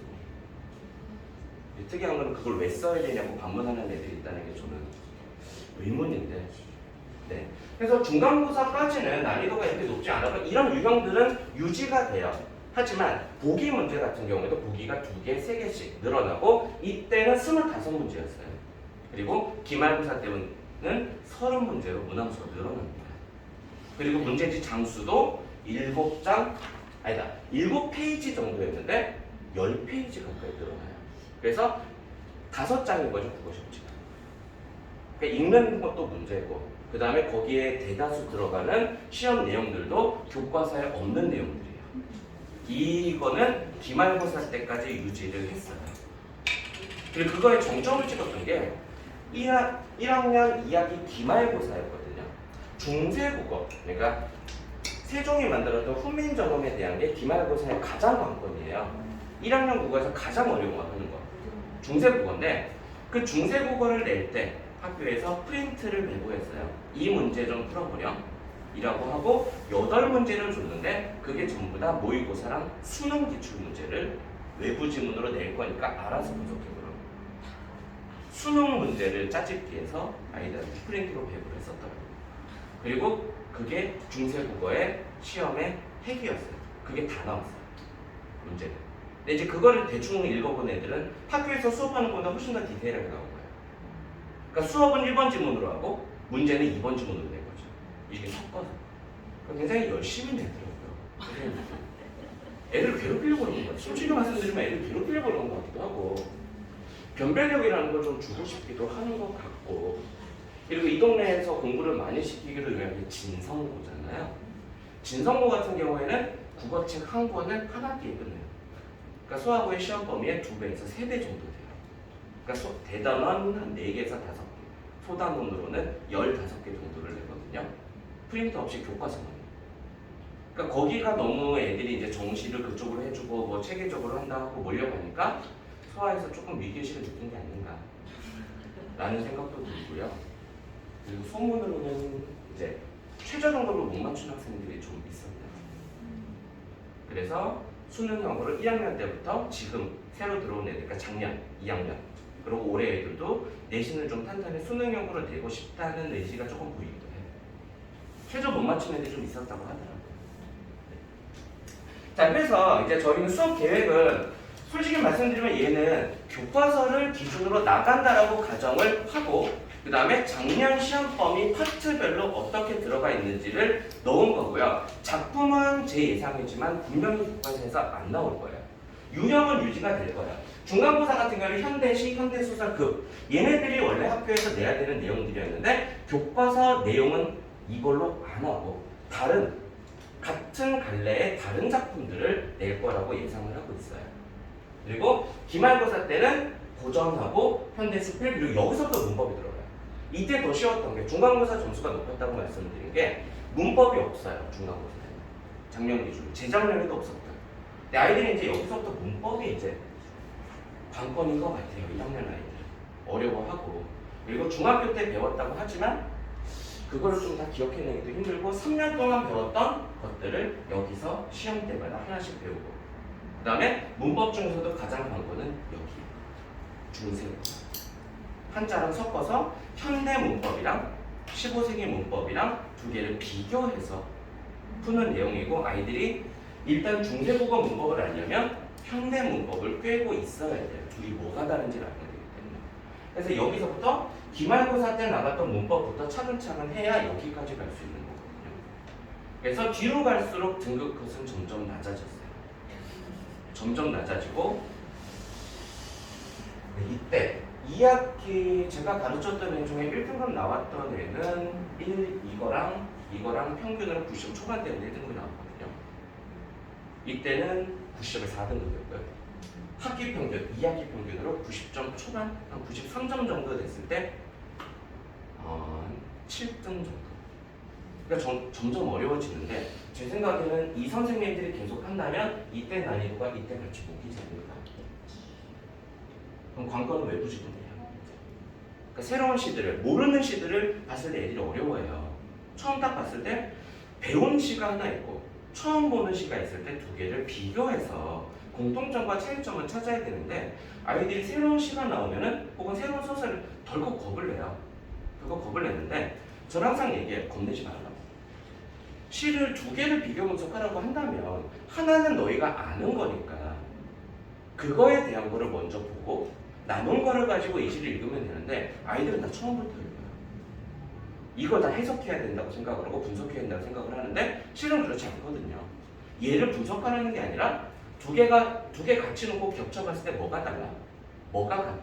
이걸 묻는 건데 모의고사 애들 잘 풀잖아요. 풀어본 애들은 시 두 개를 혹은 세 개를 처음 보는 거를 비교 분석해야 되는데 그거는 풀면서 세 개 다 모르잖아요. 모의고사 소설도 처음 보는 거고. 근데 내신은 왜 유독 그렇게 겁을 내는지 모르겠어요. 모르는 거 세 개도 묶어서 연결고리 지어서 풀어내는 애들이 분명히 많은데 유독 내신에서 처음 보면은 덜컥 겁을 내고 이게 뭐지? 당황한 애들이 많아서 지금 현재 겨울방학 때부터 계속 모의고사 위주의 수업을 하고 있는 거기도 하고요. 외부 지문 겁내지 말죠. 항상 이렇게 쫄지 말고 다 풀 수 있는 거라. 이제 저희 수업은 방학 때는 그래서 모의고사도 그렇고 그 다음에 아이들이 외부 지문이나 이런 거를 겁내지 말라는 취지에서 진행을 하기도 하고요. 그리고 지금 12월, 1월, 2월까지 저희는 계속 모의고사 수업을 하고 있는데 올해부터는 모의고사가 작년까지는 연 2회였다가 경기도교육청에서 4회를 보기로 돼 있어서 당장 다음 달 25일 목요일 날 모의고사가 예정돼 있거든요. 그래서 작년 같은 경우는 6월 모의고사를 봤을 때 서울시랑 세종시가 안 봤는데 그래서 이제 경기도끼리 보고 그래서 근데 이제는 3월에 전부 다 치는 거니까 이제 아이들이 이제 처음 시작부터 점수가 안 나오면 슬프지 않을까. 처음으로 자기가 전국 아이들 중에서 어느 정도 위치에 있는지를 보게 되는 시험이라서 조금 더 꼼꼼히 준비를 하고 있는데 모의고사는 모의고사죠. 근데 좀 걱정되는 게 모의고사가 4회라면 딱딱 떨어지는 게 3월에 모의고사를 본다면 그거를 5월에 중간고사 때 반영하지 않겠는가. 그 모의고사를 시험 범위로 놓지 않겠는가. 딱 좋잖아요. 3월, 6월, 9월, 11월이면 중간기말 넣기 너무 좋거든요. 그래서 여기에 모의고사가 출제될 가능성도 염두에 두고 있어요. 저희는. 아마 3월 모의고사도 반영이 될 것이다. 다른 학교는 다 반영돼요. 충영고 같은 경우도 모의고사 기출 독서 5개가 시험 범위에 들어가고 문학도 들어가고 계속 그렇게 들어가니까 소화만 안 넣진 않은 것 같아요. 근데 이제 모의고사랑 푸는 거랑 내신 푸는 거랑 다르기 때문에 어차피 그거는 시험 범위에 들어가서 내신 대비를 하면 되니까요. 크게 문제는 안 되는데 제가 걱정하는 건 저거죠.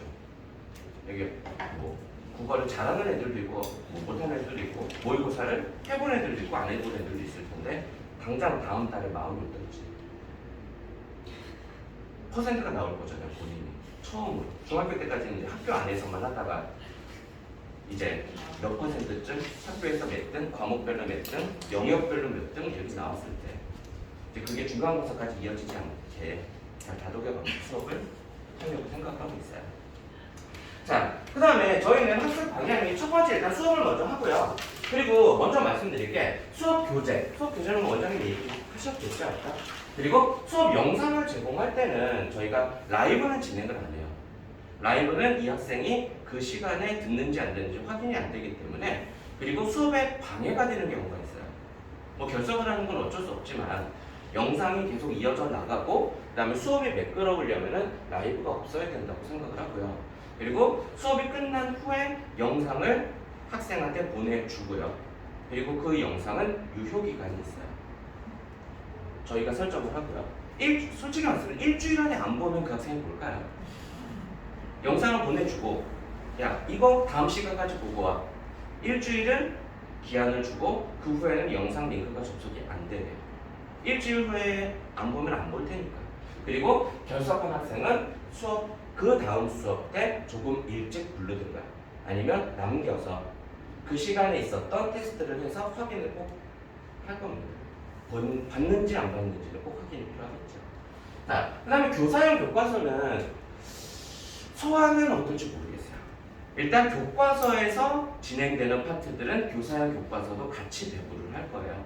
거기에 학습 목표라든가 아니면 여기 알아야 될 거라든가 선생님이 어떤 방향이라든가 교과서 집필진 때릴 방향이 들어가 있기 때문에 그것도 학생들이 보고 복습하는 데 도움이 될 거라고 생각을 해서 자, 그 다음에 수학 기출문제 풀이도 병행을 할 겁니다. 겹치는 데 한해서. 근데 저는 이번에 솔직히 말하면 하나도 안 겹칠 것 같아요. 또 새로운 거를 모아올 거라고 예상을 합니다. 뭐 그거에 맞는 기출문제들을 저희가 수학부 스타일에 맞게 변형을 하고 분석을 해야겠죠. 자, 그 다음에 과제는요 너무 많으면 안 될 거라고 생각을 해요. 예를 들어서 100문제를 풀고 200문제를 푸는 학생이랑 50문제를 디테일하게 선지 분석까지 하는 학생이랑 저는 두 번째가 맞다고 생각을 해요. 많이 푸는 건 도움이 안 돼요. 뭐 100문제, 200문제 푼다고 100점 맞는 건 아니고요. 이 문제에서 요구하는 게 뭔지 정확하게 아는 학생이 중요하다고 생각을 해서 양은 그렇게 많지 않고 아이들이 일주일 안에 디테일하게 풀 수 있는 양을 배부를 할 겁니다. 그 다음에 자체지정 문제라든가 제시하고요. 매 수업 시작 전에 테스트, 간단한 테스트라도 매번 진행을 할 거예요. 시험 범위가 계속 쌓이잖아요. 이 테스트를 진행을 안 하게 되면 첫 번째 수업한 거는 3주차가 되면 다 까먹어요. 3주차가 되면 다 까먹고 아무것도 모를 거예요. 그렇기 때문에 누적해서 시험 범위를 계속 테스트를 매 시간 15분에서 20분 정도 테스트 진행을 하고 그 다음에 그 문자 어머님들한테 전송 드릴 겁니다. 오늘 테스트가 어땠다. 근데 테스트가 너무 점수가 안 좋으면 저 같은 경우에는 그 중간에 제 쉬는 시간 1시간 포기하고 애들 남기거든요. 밥 안 먹고 그냥 애들 남겨서 공부시키거든요. 특히 내실 때는. 혹시 뭐 제 반에 들어온다면 아이가 좀 늦게 올 수 있어요. 좀 늦을 수 있습니다. 9시에, 예를 들어 9시에 수업이 끝나면 10시까지 저는 보통 남겨요. 남는 애들도 많이 있고요. 네. 그 다음에 마지막 복수 테스트 같은 경우에도 아까 말씀드린 것처럼 시험 범위는 계속 누적해서 테스트를 보게 될 거예요. 처음에 2단원이면 그 다음에 2단원 배웠으면 그 다음 테스트는 4단원이 될 거고요. 그 다음은 또 그거 합쳐서 6단원이 될 거고요. 반복해서 잊지 않도록 마지막에 한 번에 또 몰아서 하면은 중학교 때까지는 벼락치기가 되는데 고등학교는 조금 힘들어요. 벼락치기. 일주일 안에 할 수 있는 양이 아니고 거기다가 국어만 하는 게 아니잖아요. 아이들이.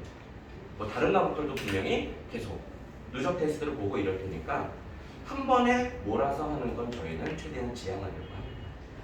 네, 차근차근 하려고 하고요. 자, 학습 방향은요. 수학어가 워낙 외부 지문이 많아요. 외부 지문 워낙 많고 그리고 이야기 중간고사가 정점이었는데 절반이 외부 지문이 있어요. 시험지 절반. 그러니까 예를 들어서 시가 10편이면 외부 지문으로 10편이 나왔어요. 그러니까 외부 지문이라고 말씀을 드리는 건요. 뭐 저런 거 있잖아요. A의 화자가 느낀 정서를 B에서 찾아봐라. 이게 아니에요. 시가 통으로 들어가는 거 말씀드리는 거예요. 시 한 편이 다 들어가요. 그냥. 그래서 2개를 보래요. 그리고 나머지 하나 안 배웠어요. 2학기 중간고사에 그렇게 들어간 게 10편이었어요. 그리고 심지어 그게 다 고전이었다. 2학기 중간고사가 고전이었다. 아, 제가 아이들한테 하는 말인데 진짜 내세한테 진짜 부지런한 거 어디서 이런 것들 갖고 오는지 진짜 그렇더라고요. 저희는요. 말씀드리다 보니까 자꾸 욕하는 것 같아서 솔직히 시험 대비하기 너무 힘들었어요. 자꾸 새로운 걸 가지고 오니까 어디서 그리고 교과서도 없고 있는데도 안 쓰고 그래서 제가 얘기했어요. 엄마한테 가서 민원 좀 내라고.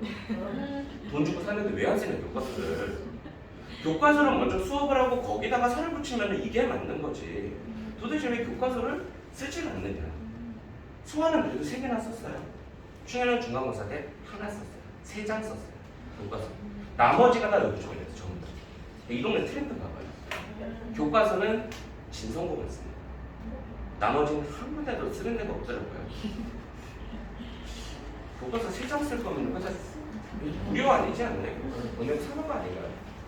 쓰진 않아서. 그래서 저희는 이제 수학어 1-1단원이 슬픔과 기쁨에게라는 정호승 시인의 작품이었는데 잘 알려지지 않은 정호승 시인의 슬픔으로 가는 길이라든가 동일한 작가라든가 아니면 동일한 주제를 가졌다든가 소재가 동일하다든가 전개 방식이 비슷하다든가 이런 시들을 전부 다 비교 분석해서 넣어요.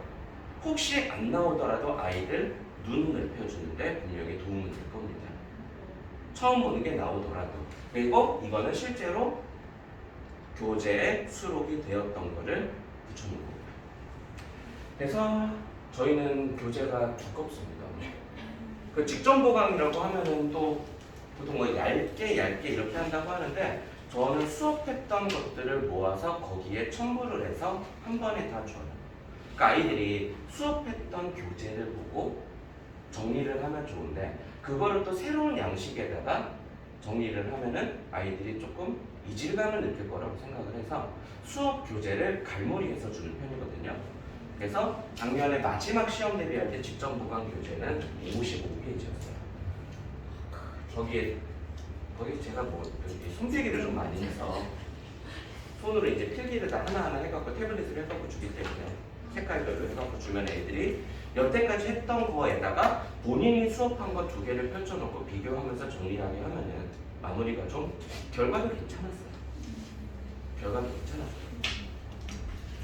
자, 그래서 이제 과제 같은 경우에는 소단원 수업 종료할 때마다 나갈 거예요. 과제들이. 소단원 종료할 때마다 나갈 거고요. 그 다음에 소단원 정리 문제는 아까 말씀드렸듯이 소단원 수업 종료 2주 후에 다시 한번 나갑니다.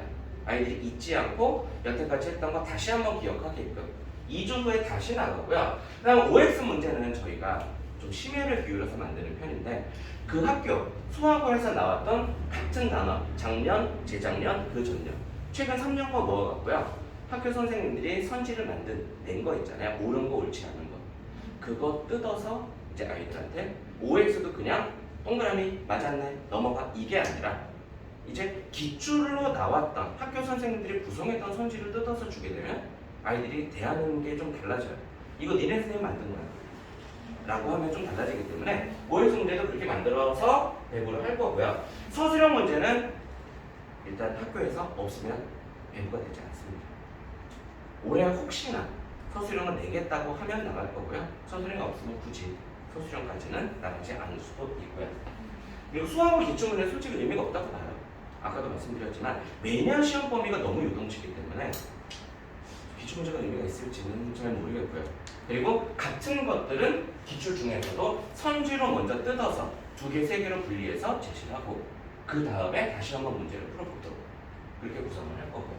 그 다음에 파이널 문제들은 최소 2주 전에 아이들한테 배부가 될 겁니다. 2주 전에 들어가야 저희가 여태까지 풀었던 문제든 아니든 기출이든 제일 괜찮은 문제들 모아서 한 번에 배부를 할 거고요. 한 번에 풀어오는 게 아니라 2주 전부터 최소 차근차근 본인들이 풀 시간이 있어야 된다고 생각을 하니까 여기는 그리고 꼼꼼하게 풀어볼 필요가 있는 문제들만 묶어서 최소 2주 전에 배부를 할 예정입니다. 자, 그 다음에 뭐 내신은 어차피 아까 말씀드린 거라서 여기는 복습 테스트, 뭐 시험법 누적 테스트, 그 다음에 예비 테스트는 학원 자체적으로 올해만 해서 아이들 점수 정답, 오답 내고 그 다음에 이것도 문제를 채점을 해서 부모님들한테 전송을 할 거예요. 그래서 이 정도 난이도에서 이 학생이 이 정도 받았다라고 문자를 다 드릴 거니까요. 근데 이렇게 문자를 드리면 애들은 되게 싫어요.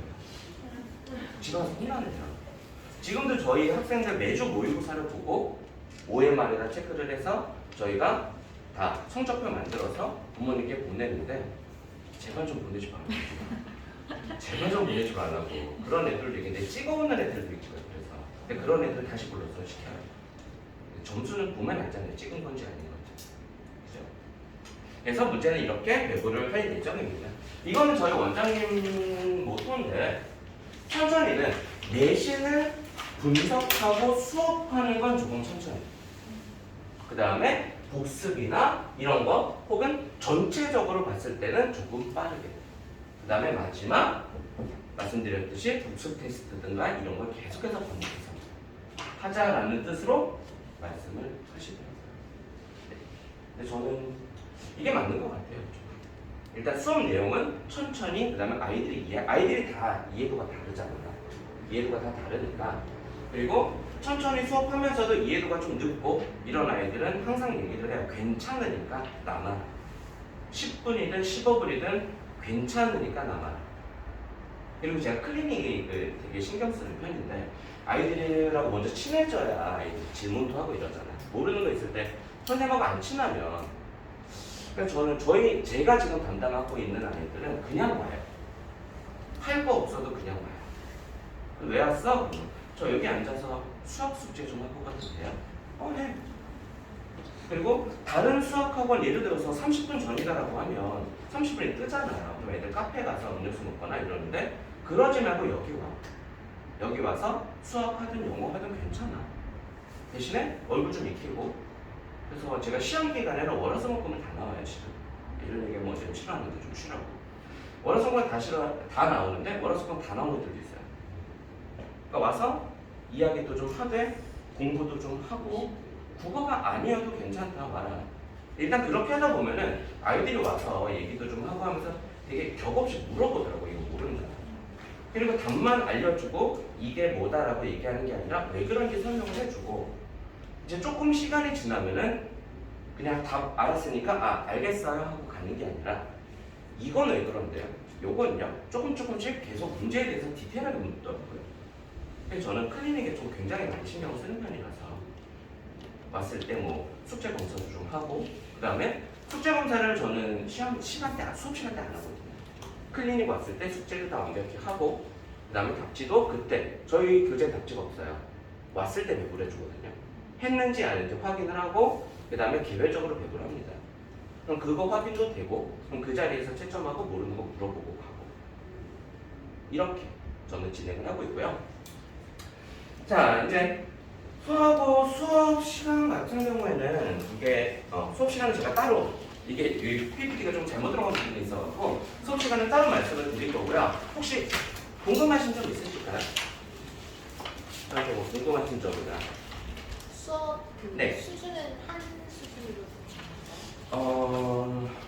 한 중간에서 중상 정도로 수업을 하고 그리고 기본 베이스가 전혀 없는 아이들 같은 경우에는 따로 봐주는 게 맞다고 생각을 하고요. 너무 중간이나 낮게 수업을 하면은 지루해하는 아이들이 있다라기보다는 수업은 중간에서 중상 정도로 진행을 하고 나머지 애들은 개별적으로 1대1로 봐주는 게 훨씬 효과가 좋지 않은가. 1대1이라는 게 그게 생각보다 아이들이 좋아해요. 내가 모르는 것만 봐줄 테니까. 수업 때는 전반적으로 수업을 하고 필기를 하더라도 수업 시간에도 모르는 거 따로 체크하라고 해요. 끝나고 물어보고 가요. 무조건 남으라고. 한 20분, 30분 정도 남아서 꼭 물어보고 가라고. 오늘 할 건 오늘 해결하고 가고. 이렇게 하는 게 저는 맞다고 생각을 해서 수업은 중간에서 그거보다 조금 더 높은 수준으로 진행을 합니다. 또 다른 분 궁금하신 게 있으실까요? 시간은 어떻게? 네? 어떤 시간을 쓰실까요? 주당 몇 시간? 수업은 3시간이고요. 수업은 주말에 3시간으로 진행이 되고 나머지는 주중 클리닉으로 진행이 되고 원래는 클리닉 시간을 지정을 해서 한 번만 오게 하는데 아까 말씀드렸다시피 저는 필요할 때마다 여러 번도 괜찮으니까 잠깐도 괜찮으니까 뭐 어느 정도까지는 뭐 맨날 나오는 애들도 있어요. 진짜 맨날 오는 애들도 있어요. 와서 풀고 이거 모르겠는데요? 그럼 가요. 저 화장실 갔다 오고 자기 필요한 것만큼 클리닉 횟수 제한은 원장님은 한 번이라고 하겠지만 저는 딱히 제한을 두진 않아요. 제가 할 수 있는 한 해주는 게 맞다고 생각을 해서 플레이는 선생님 따로 부르시는 거 아니면 정해져는 시간? 일단 한 번은 정해요. 한 번은 꼭 오는 시간은 정하고요. 나머지는 자유를 맡깁니다. 필요하면 오라고. 한 번은 필수해야죠. 와서 얼굴 보고 과제 검사하고 그 다음에 제가 넘겨서 혹시나 찍지 않았는가 확인하고 그 다음에 눈으로만 푸는 애들 있잖아요. 그런 애들은 제가 직접 옆에 앉아서 체크해줘요. 한 번은 필수, 두 번부터는 자유. 한 번은 고정으로 해놓고요. 안 오면 연락드려요. 연락드려야죠. 안 오면 아셔야죠. 왜 안 왔는지 저도 알아야 되니까. 뭐 피치 못한 사정이 있어서 저한테 개인적으로 뭐 오늘 못 가요, 내일 갈게요. 그래도 연락드려요. 지금 사실인가? 꼭 클리닉 1회 수업은 주당 3시간으로 진행이 되고요. 그 다음에 그 외적으로 뭐 조금씩 남거나 그럴 수는 있어요. 근데 저 원래 남기는 거 좋아하고 애들 풀어주는 거 좀 좋아해서 재밌더라고요. 좀 천직인 것 같아서 재밌더라고요. 그래서 아이들이 이제 클리닉 때 와 있으면 여러 가지예요. 한번 필수로 오는 애들은 국어를 그 시간에 국어를 하고 있겠지만 나머지 시간에 뭐 영어하는 애들도 있고요. 과학하는 애들도 있고 가끔 뭐 애들이 윤리와 사상 같은 거 제가 해줄 수 있는 거. 제가 부전공이 철학이에요. 철학. 문과 이쪽 끝에 있는 사람인데 전공은 국문화, 부전공이 철학이거든요. 그래서 윤리와 사상 같은 건 조금씩 다 주고 해요. 아이들 설명도 좀 해주고. 철학은 제가 또 자신 있어요. 또 다른 분 질문하실 거 있으실까요? 네. 클리닉이 혹시 굳이 필요하지 않아도 무조건 와야 되나요? 부모님과 상의가 돼서 굳이 필요하지 않다면 올 필요는 없죠. 어머님이 괜찮으시다. 근데 좀 왔으면 좋겠는데. 좀 왔으면 좋겠는데. 근데 그런 아이들도 있어요. 본인이 필요할 때만 와요. 전화해요, 저한테. 선생님, 저 클리닉 시간 안 정했는데 오늘 가도 돼요? 왜? 물어볼 거 있어요. 그러면 그런 애들은 이제 막 알아서 물어볼 걸 이렇게 다 붙여갖고 와요. 그래서 그것만 물어보고 가요. 뭐 20분, 15분. 이것만 풀어주세요. 빨리. 저 가야 돼요. 근데 개인적인 경험상 그런 애들은 보통 1등급이에요. 그러니까 본인 짜투리 시간에 필요한 거를 압축해와서 그것만 딱 풀고 가요. 그런 아이들 한 2명 있는데 대표적인 남학생이라는 애인데 걔가 이제 5.1등급 민학생이 하나 있거든요. 수학고 2학년인데 근데 그 학생 같은 경우도 진짜 뭐 수학학원 가기 전에 잠깐 와서 15분, 20분 하고 그냥 갈게요. 그러고 가요. 그러고 한 달 있다가 근데 그런 애들도 내신들 나오더라고요. 그러니까 본인이 필요하다, 풀이가 필요하다라고 하면 이거 굳이 안 오는 학생들은 솔직히 말씀드려서 어머님과 얘기가 된 상태에서 한 3문제 뭐 이런 거 모르는 게 있을 수 있잖아요. 문제수가 적을 경우에 그런 경우에는 제가 카톡으로도 답변해 줍니다. 아이들이 문제를 찍어서 보내면 항상 찍어서 보내라고 그러거든요. 찍어서 보내면 거기다 제가 패드로 첨삭을 하고 해서 답변해 주고 합니다. 그런 방법도 있어요. 시험 때는 저 수업 끝나고 나면 카톡 뭐 50개씩 쌓여있어요. 답변해 줘야 돼서 네 그런 방법도 있어요. 근데 뭐 클리닉은 뭐 어머님이 괜찮으시다면 네 안 가도 돼 라고 하신다면 뭐 굳이 억지로 부르진 않아요. 네. 그래서 다시 말씀드리지만 왔으면 좋겠어요. 네 개인적으로 아이들하고 친해져야 이제 질문을 하거든요. 수업 시간에 제일 제가 답답한 아이들이 반응이 없는 아이들이 있어요. 이거 알아? 알겠어? 이름을 부르면 뭐 보통 애들은 뭐 이러든가 했는데 이런 애들 있어요. 정말. 아무 말도 안 하고 반응도 안 하고 이러고 있어요. 그럼 저는 계속 이렇게 쳐다보고 있어요. 할 때까지 계속 쳐다보고 있으면 애들이 그래요. 야 빨리 끄덕여. 근데 피드백이 있으려면은 친밀도가 좀 있어야 된다고 생각해요. 어느 정도는 있어야 된다고 생각을 해요. 또 다른 분 질문 하시겠어요? 인원 제한은 딱히 두고 있지는 않은데 이 강의실에서 제가 수업을 해보니까 원장하고 합의가 된 내용은 아니지만 한 10명에서 15명이 넘어가면 조금 버겁지 않을까라는 생각을 해요. 15명이 넘어가면 여기서 꽉 차 있는 상태로 수업을 하긴 할 텐데 여기를 꽉 빈자리 없이 꽉 채우지는 않을 거예요. 근데 밤마다 다른데 여기는 제 강의실이라서 물론 제가 인원이 뭐 한 3명밖에 안 되고 저분이 많으시면 바뀔 가능성이 있겠죠. 여기 제 지정 강의실이거든요. 여기서 제일 지금 적은 반에 5명 수업하고 있고요. 현재 제일 많은 반에 12명 수업하고 있어요. 충영고 2학년 아이들이 지금 제일 많은데 12명 수업하고 있거든요. 네, 아이들이 이제 등치가 커지고 하면은 네, 좀 답답하지 않을까 해서 에어컨도 큰 거 놓긴 했는데요. 제 조건이 저거였거든요. 여기서 일하고자 하는 조건은 에어컨 큰 거. 제가 더위 많이 타서. 네, 다른 질문 있으실까요? 클리닉도 그러면 여기 네. 강의실에서 진행? 네, 그럼요. 네. 근데 혹시 혼자 하고 싶은 아이들은 여기 입구 옆에 있는 카페 책상에서 하기도 하고요. 이쪽에 조그만 독서실에서 혼자 공부하다 가는 아이들도 있고 질문이 있고 아니면 여기서 하고 싶은 아이들은 여기서 진행을 합니다. 저는 항상 여기 앉아있고 네, 이게 제 자리고요. 네. 혹시 다른 질문? 수업 시간은 언제세요? 네? 수업 시간이 수업 언제세요? 시간이 네. 토요일 6시요. 저녁이요? 네, 토요일 아니 일요일 9시입니다. 아 죄송해요. 네, 일요일 아침 9시. 그게 정해진 건가요? 수하고 이런 네, 수하고 1학년 반이 네. 일요일 아침 9시부터 12시로 정해져 있거든요. 네, 제 반이 그런 거예요. 다른 반도 있습니다.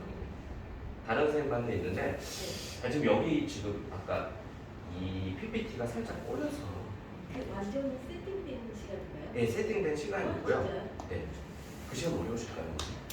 시간 9시는 힘들까요? 10시. 10시. 보통 10시 잡죠. 토요일 6시에서 9시는 그 시간? 아니요, 그 시간이 며칠 전에 시간표가 바뀌어서 네. 제가 거기에 이제 진성고 1학년이 픽스가 된 상황이라서 네. 네, 그리고 원장님하고 둘이 같이 크로스로 들어간 수업이거든요. 그 수업이 이제 다른 반 시간도 있어요. 한 반 더. 이제 죄송하지만 시간은 그 반 시간이 이제 저 선생님이 들어가는 시간이라서 정확하게 여쭤보고 와야 될 것 같아요. 지금 저희가 시간표를 계속 픽스해가는 상황이라서 조금 혼란이 있는 네, 거죠. 선생님 죄송하고요. 네. 수업하시고 막 1시간 반은 다른 분 선생님 수업하시고 네, 아까 계셨던 원장님. 네. 네, 원장님하고 저하고 둘이 수하고 수업을 수하고 이렇게 네, 일요일 아침 9시부터 12시까지 진행합니다. 네, 죄송하지만 그 다른 반 시간도 잠깐만 여쭤보고 싶어요. 제가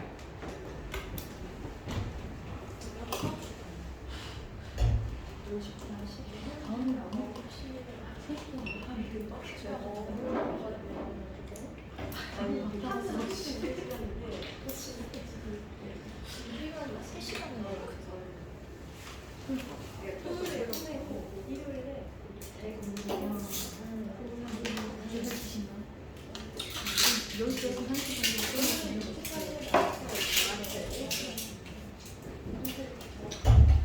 죄송합니다. 이게 올바르게 바뀐 시간표예요. 죄송합니다.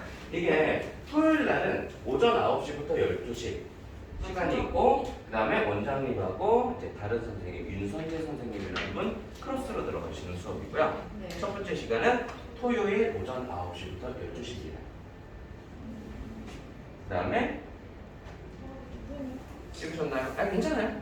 자, 그 다음에 두 번째는 이제 일요일 오전 9시부터 12시.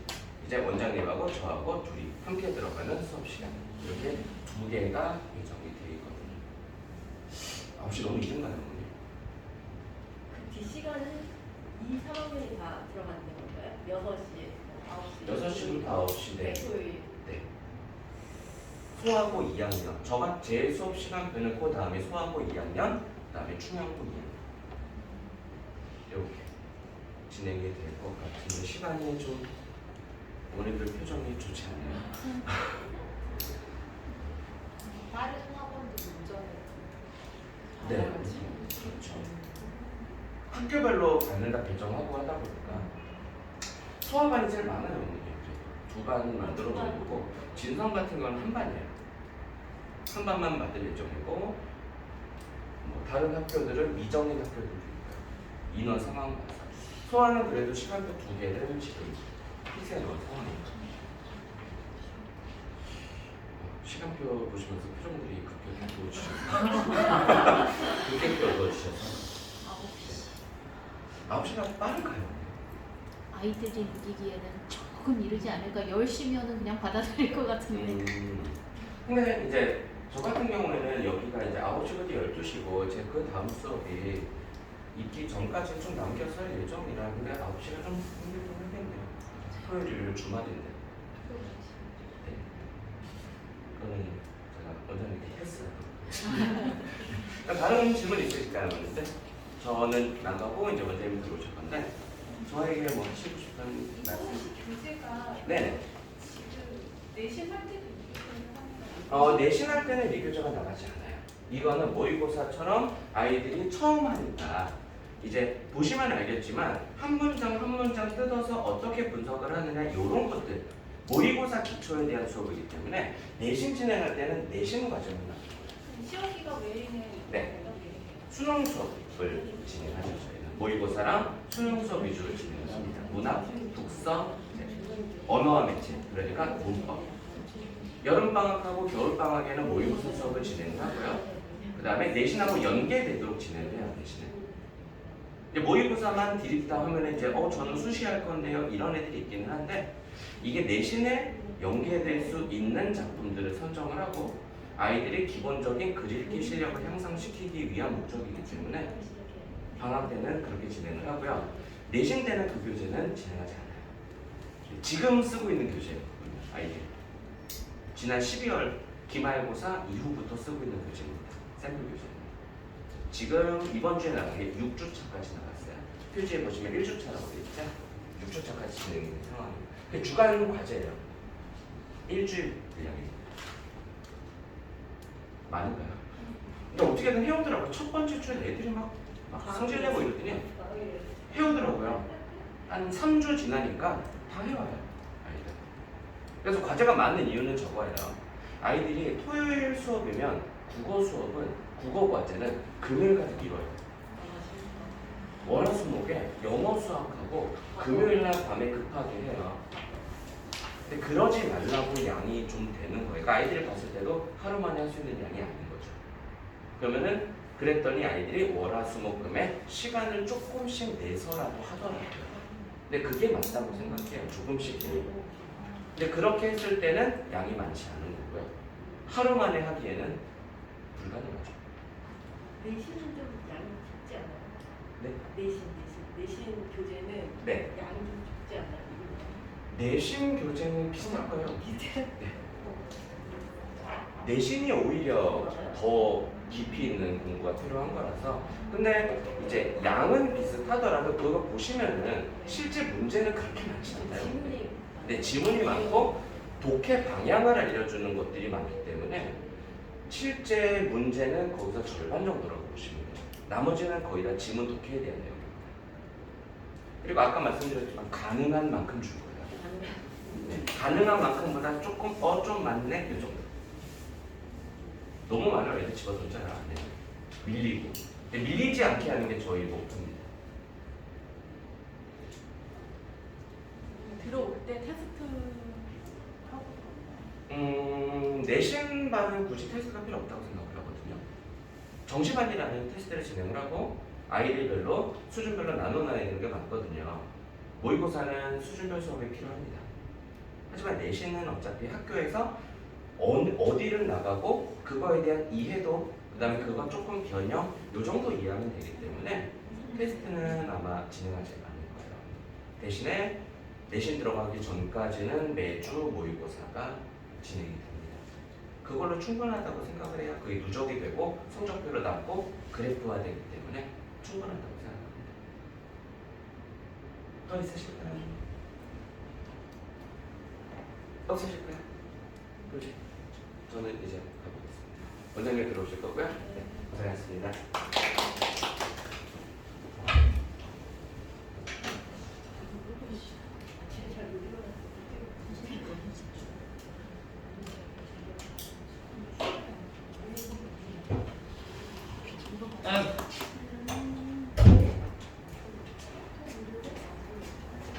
되나? 찍히고 있나요? 네. 아 네. 1시간 30분. 고생하셨어요. 이게 생각보다 되게 길어졌네요. 궁금하신 건 다 물어보셨나요? 네. 또 뭐 그 외에 궁금하신 건 없으시고요? 우리는 저 시간이 네. 나중에도 이렇게 수요 조사를 했을 때 바뀔 수도 있는 건가요? 아니면 연애 한 번이요. 연애 한 번? 네, 그러니까 이렇게 되면 한 번 결정되면 쭉 갈 거고요. 네. 만약에 변동이 있다면 그것은 안 좋은 쪽의 변동이거나 아니면 뭐 학생들이 다 옮길 수 있는 시간이 있고 네. 학생들이 다 옮길 수 있다면 그거는 가능합니다. 근데 어지간하면 한 번 픽스한 거는 1년은 계속 가고 만약에 그게 내년에도 유지가 된다면 아마 내년에도 계속 픽스는 될 거예요. 네, 뭐 여러 가지가 있죠. 아토스라든지. 네. 고3 애들이 빠지고 그러면은 시간대가 좋은 시간대로 이렇게 갈 수도 있는 거죠. 애들이 많이 이렇게 수요 조사를 했을 때 가장 좋은 시간대. 아, 그러니까 자 어머님께서는 이 시간이 마음에 안 드시는 건가요? 그 시간이 좀 힘들 수도 있고 아니면은 네, 그래서 한번. 근데 그러니까 그런 건 있습니다. 그러니까 뭐 학생들 입장도 충분히 이해는 해요. 근데 이제 주말 오전 시간 같은 경우는 이제 저희가 봤을 때는 가장 황금 시간이거든요.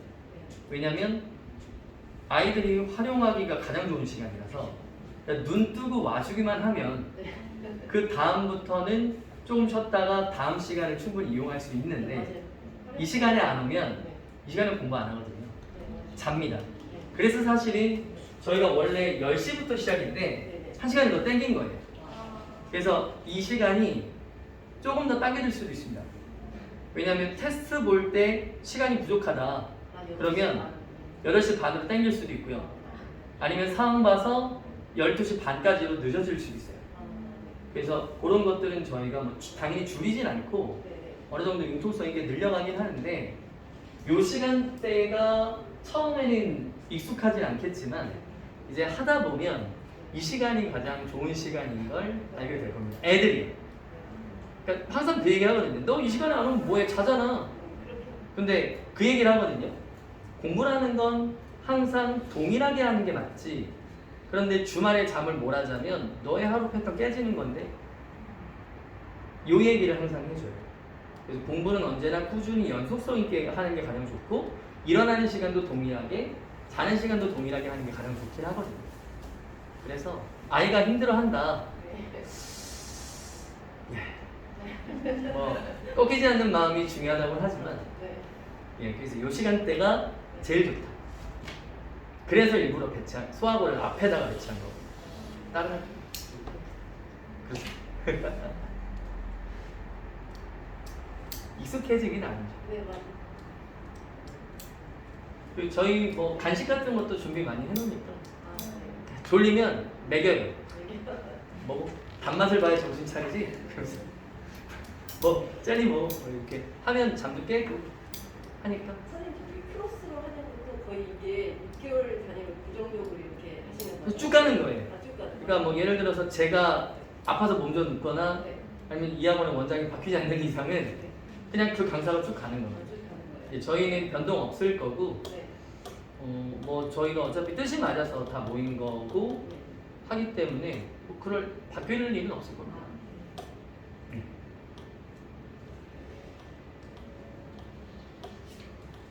아무거나 궁금하신 거 아무거나 괜찮습니다. 선생님 지금 그러면 수학과 이렇게 조금씩 형성은 돼 있나요? 이렇게? 아 지금요? 네, 그러니까 클래스가 이렇게 인원이 조금 그러니까 요 반 말씀하시는 네, 거죠? 수학고 요 반은 비어 있어요. 아 비어 있어. 일요일 네. 반은 비어 있고 토요일 반은 좀 돼 있고. 근데 그거 다 1학년 반은 다 비어 있는 거예요. 아, 비어 있는 그러니까 거예요? 저희가 네. 이제 방학 시간표가 끝나고 내신 시간표가 되면 네. 밀어 넣을 애들은 있는데 아 밀어 넣을 예, 1학년 내신 반은 지금 다 오픈돼 아, 있어서 아, 지금 학생은- 진행되진 않습니다. 아, 학생은 있는데. 그렇죠. 아, 그러니까 저희는 방학 때는 수능 수업을 통합으로 진행하기 때문에 그래서 예비고 1반은 있으나 네네네. 소화고 1반은 없는 거죠. 아 아직은. 예, 그래서 3월에 이제 내신 반으로 전면 아, 일요일을 개편이 갈 되면 것이냐, 토요일을 갈 것이냐. 그렇죠. 예비고 1반에 있던 애들이 네. 소화고 1반으로 이제 넘어가게 되는 거죠.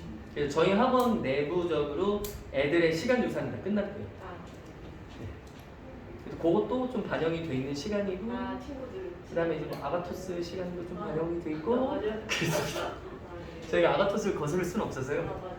예, 그렇습니다. 친구들이 몇 시간 약간 명도 돼요? 몇명 예? 지금 올라갈 친구들이 몇 명 정도 돼요? 아 저희는 그렇게 많진 않아요. 수학으로. 네네. 예비고1이 그렇게 많진 않고 그 중에 소화고도 뭐 그렇게 많지 않아요. 예, 자세한 숫자는 말씀드릴 수 없고. 네. 아 네. 그 언제든지 학원 그 문의하시면 되고요. 그 다음에 핸드폰 확인하셨어요?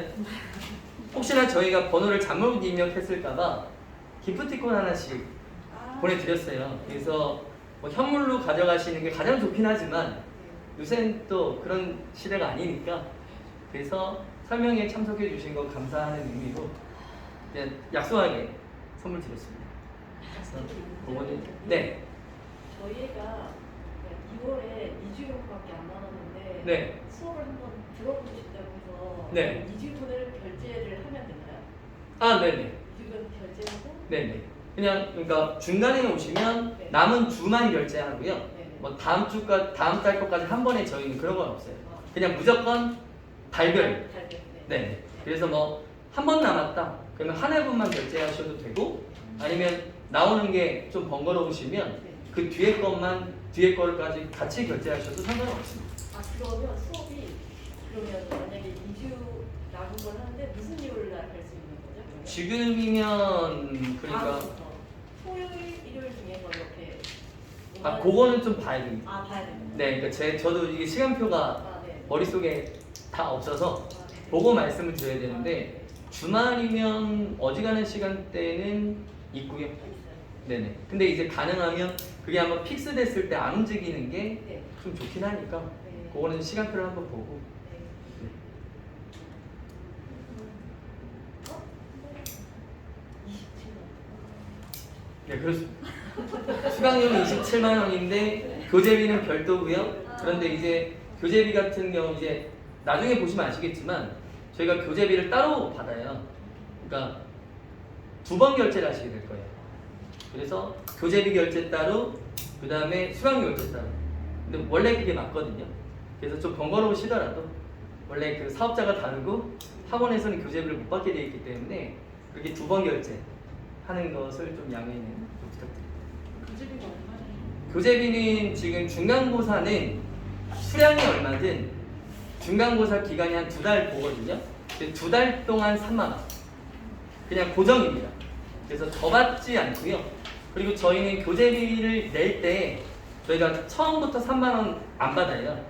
그래서 어느 정도 시간표가 확정이 되고 교재가 나오면 그때 말씀을 드릴 건데 교재 목록은 드릴 겁니다.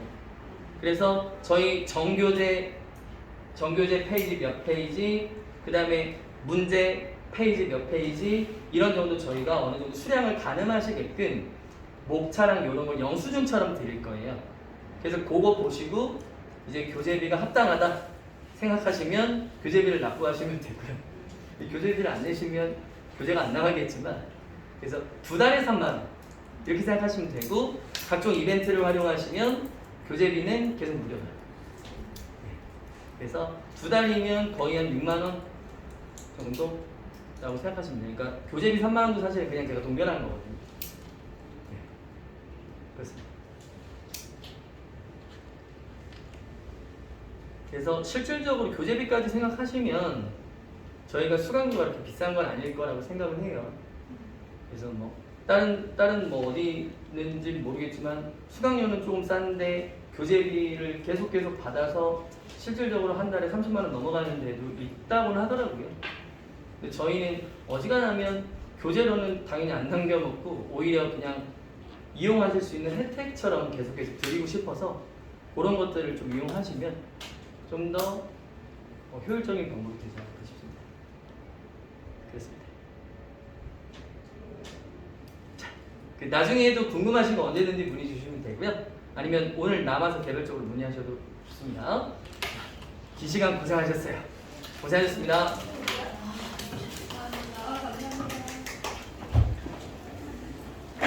가시면서 좀 학원 둘러보셔도 되고요. 어차피 사람이 없어서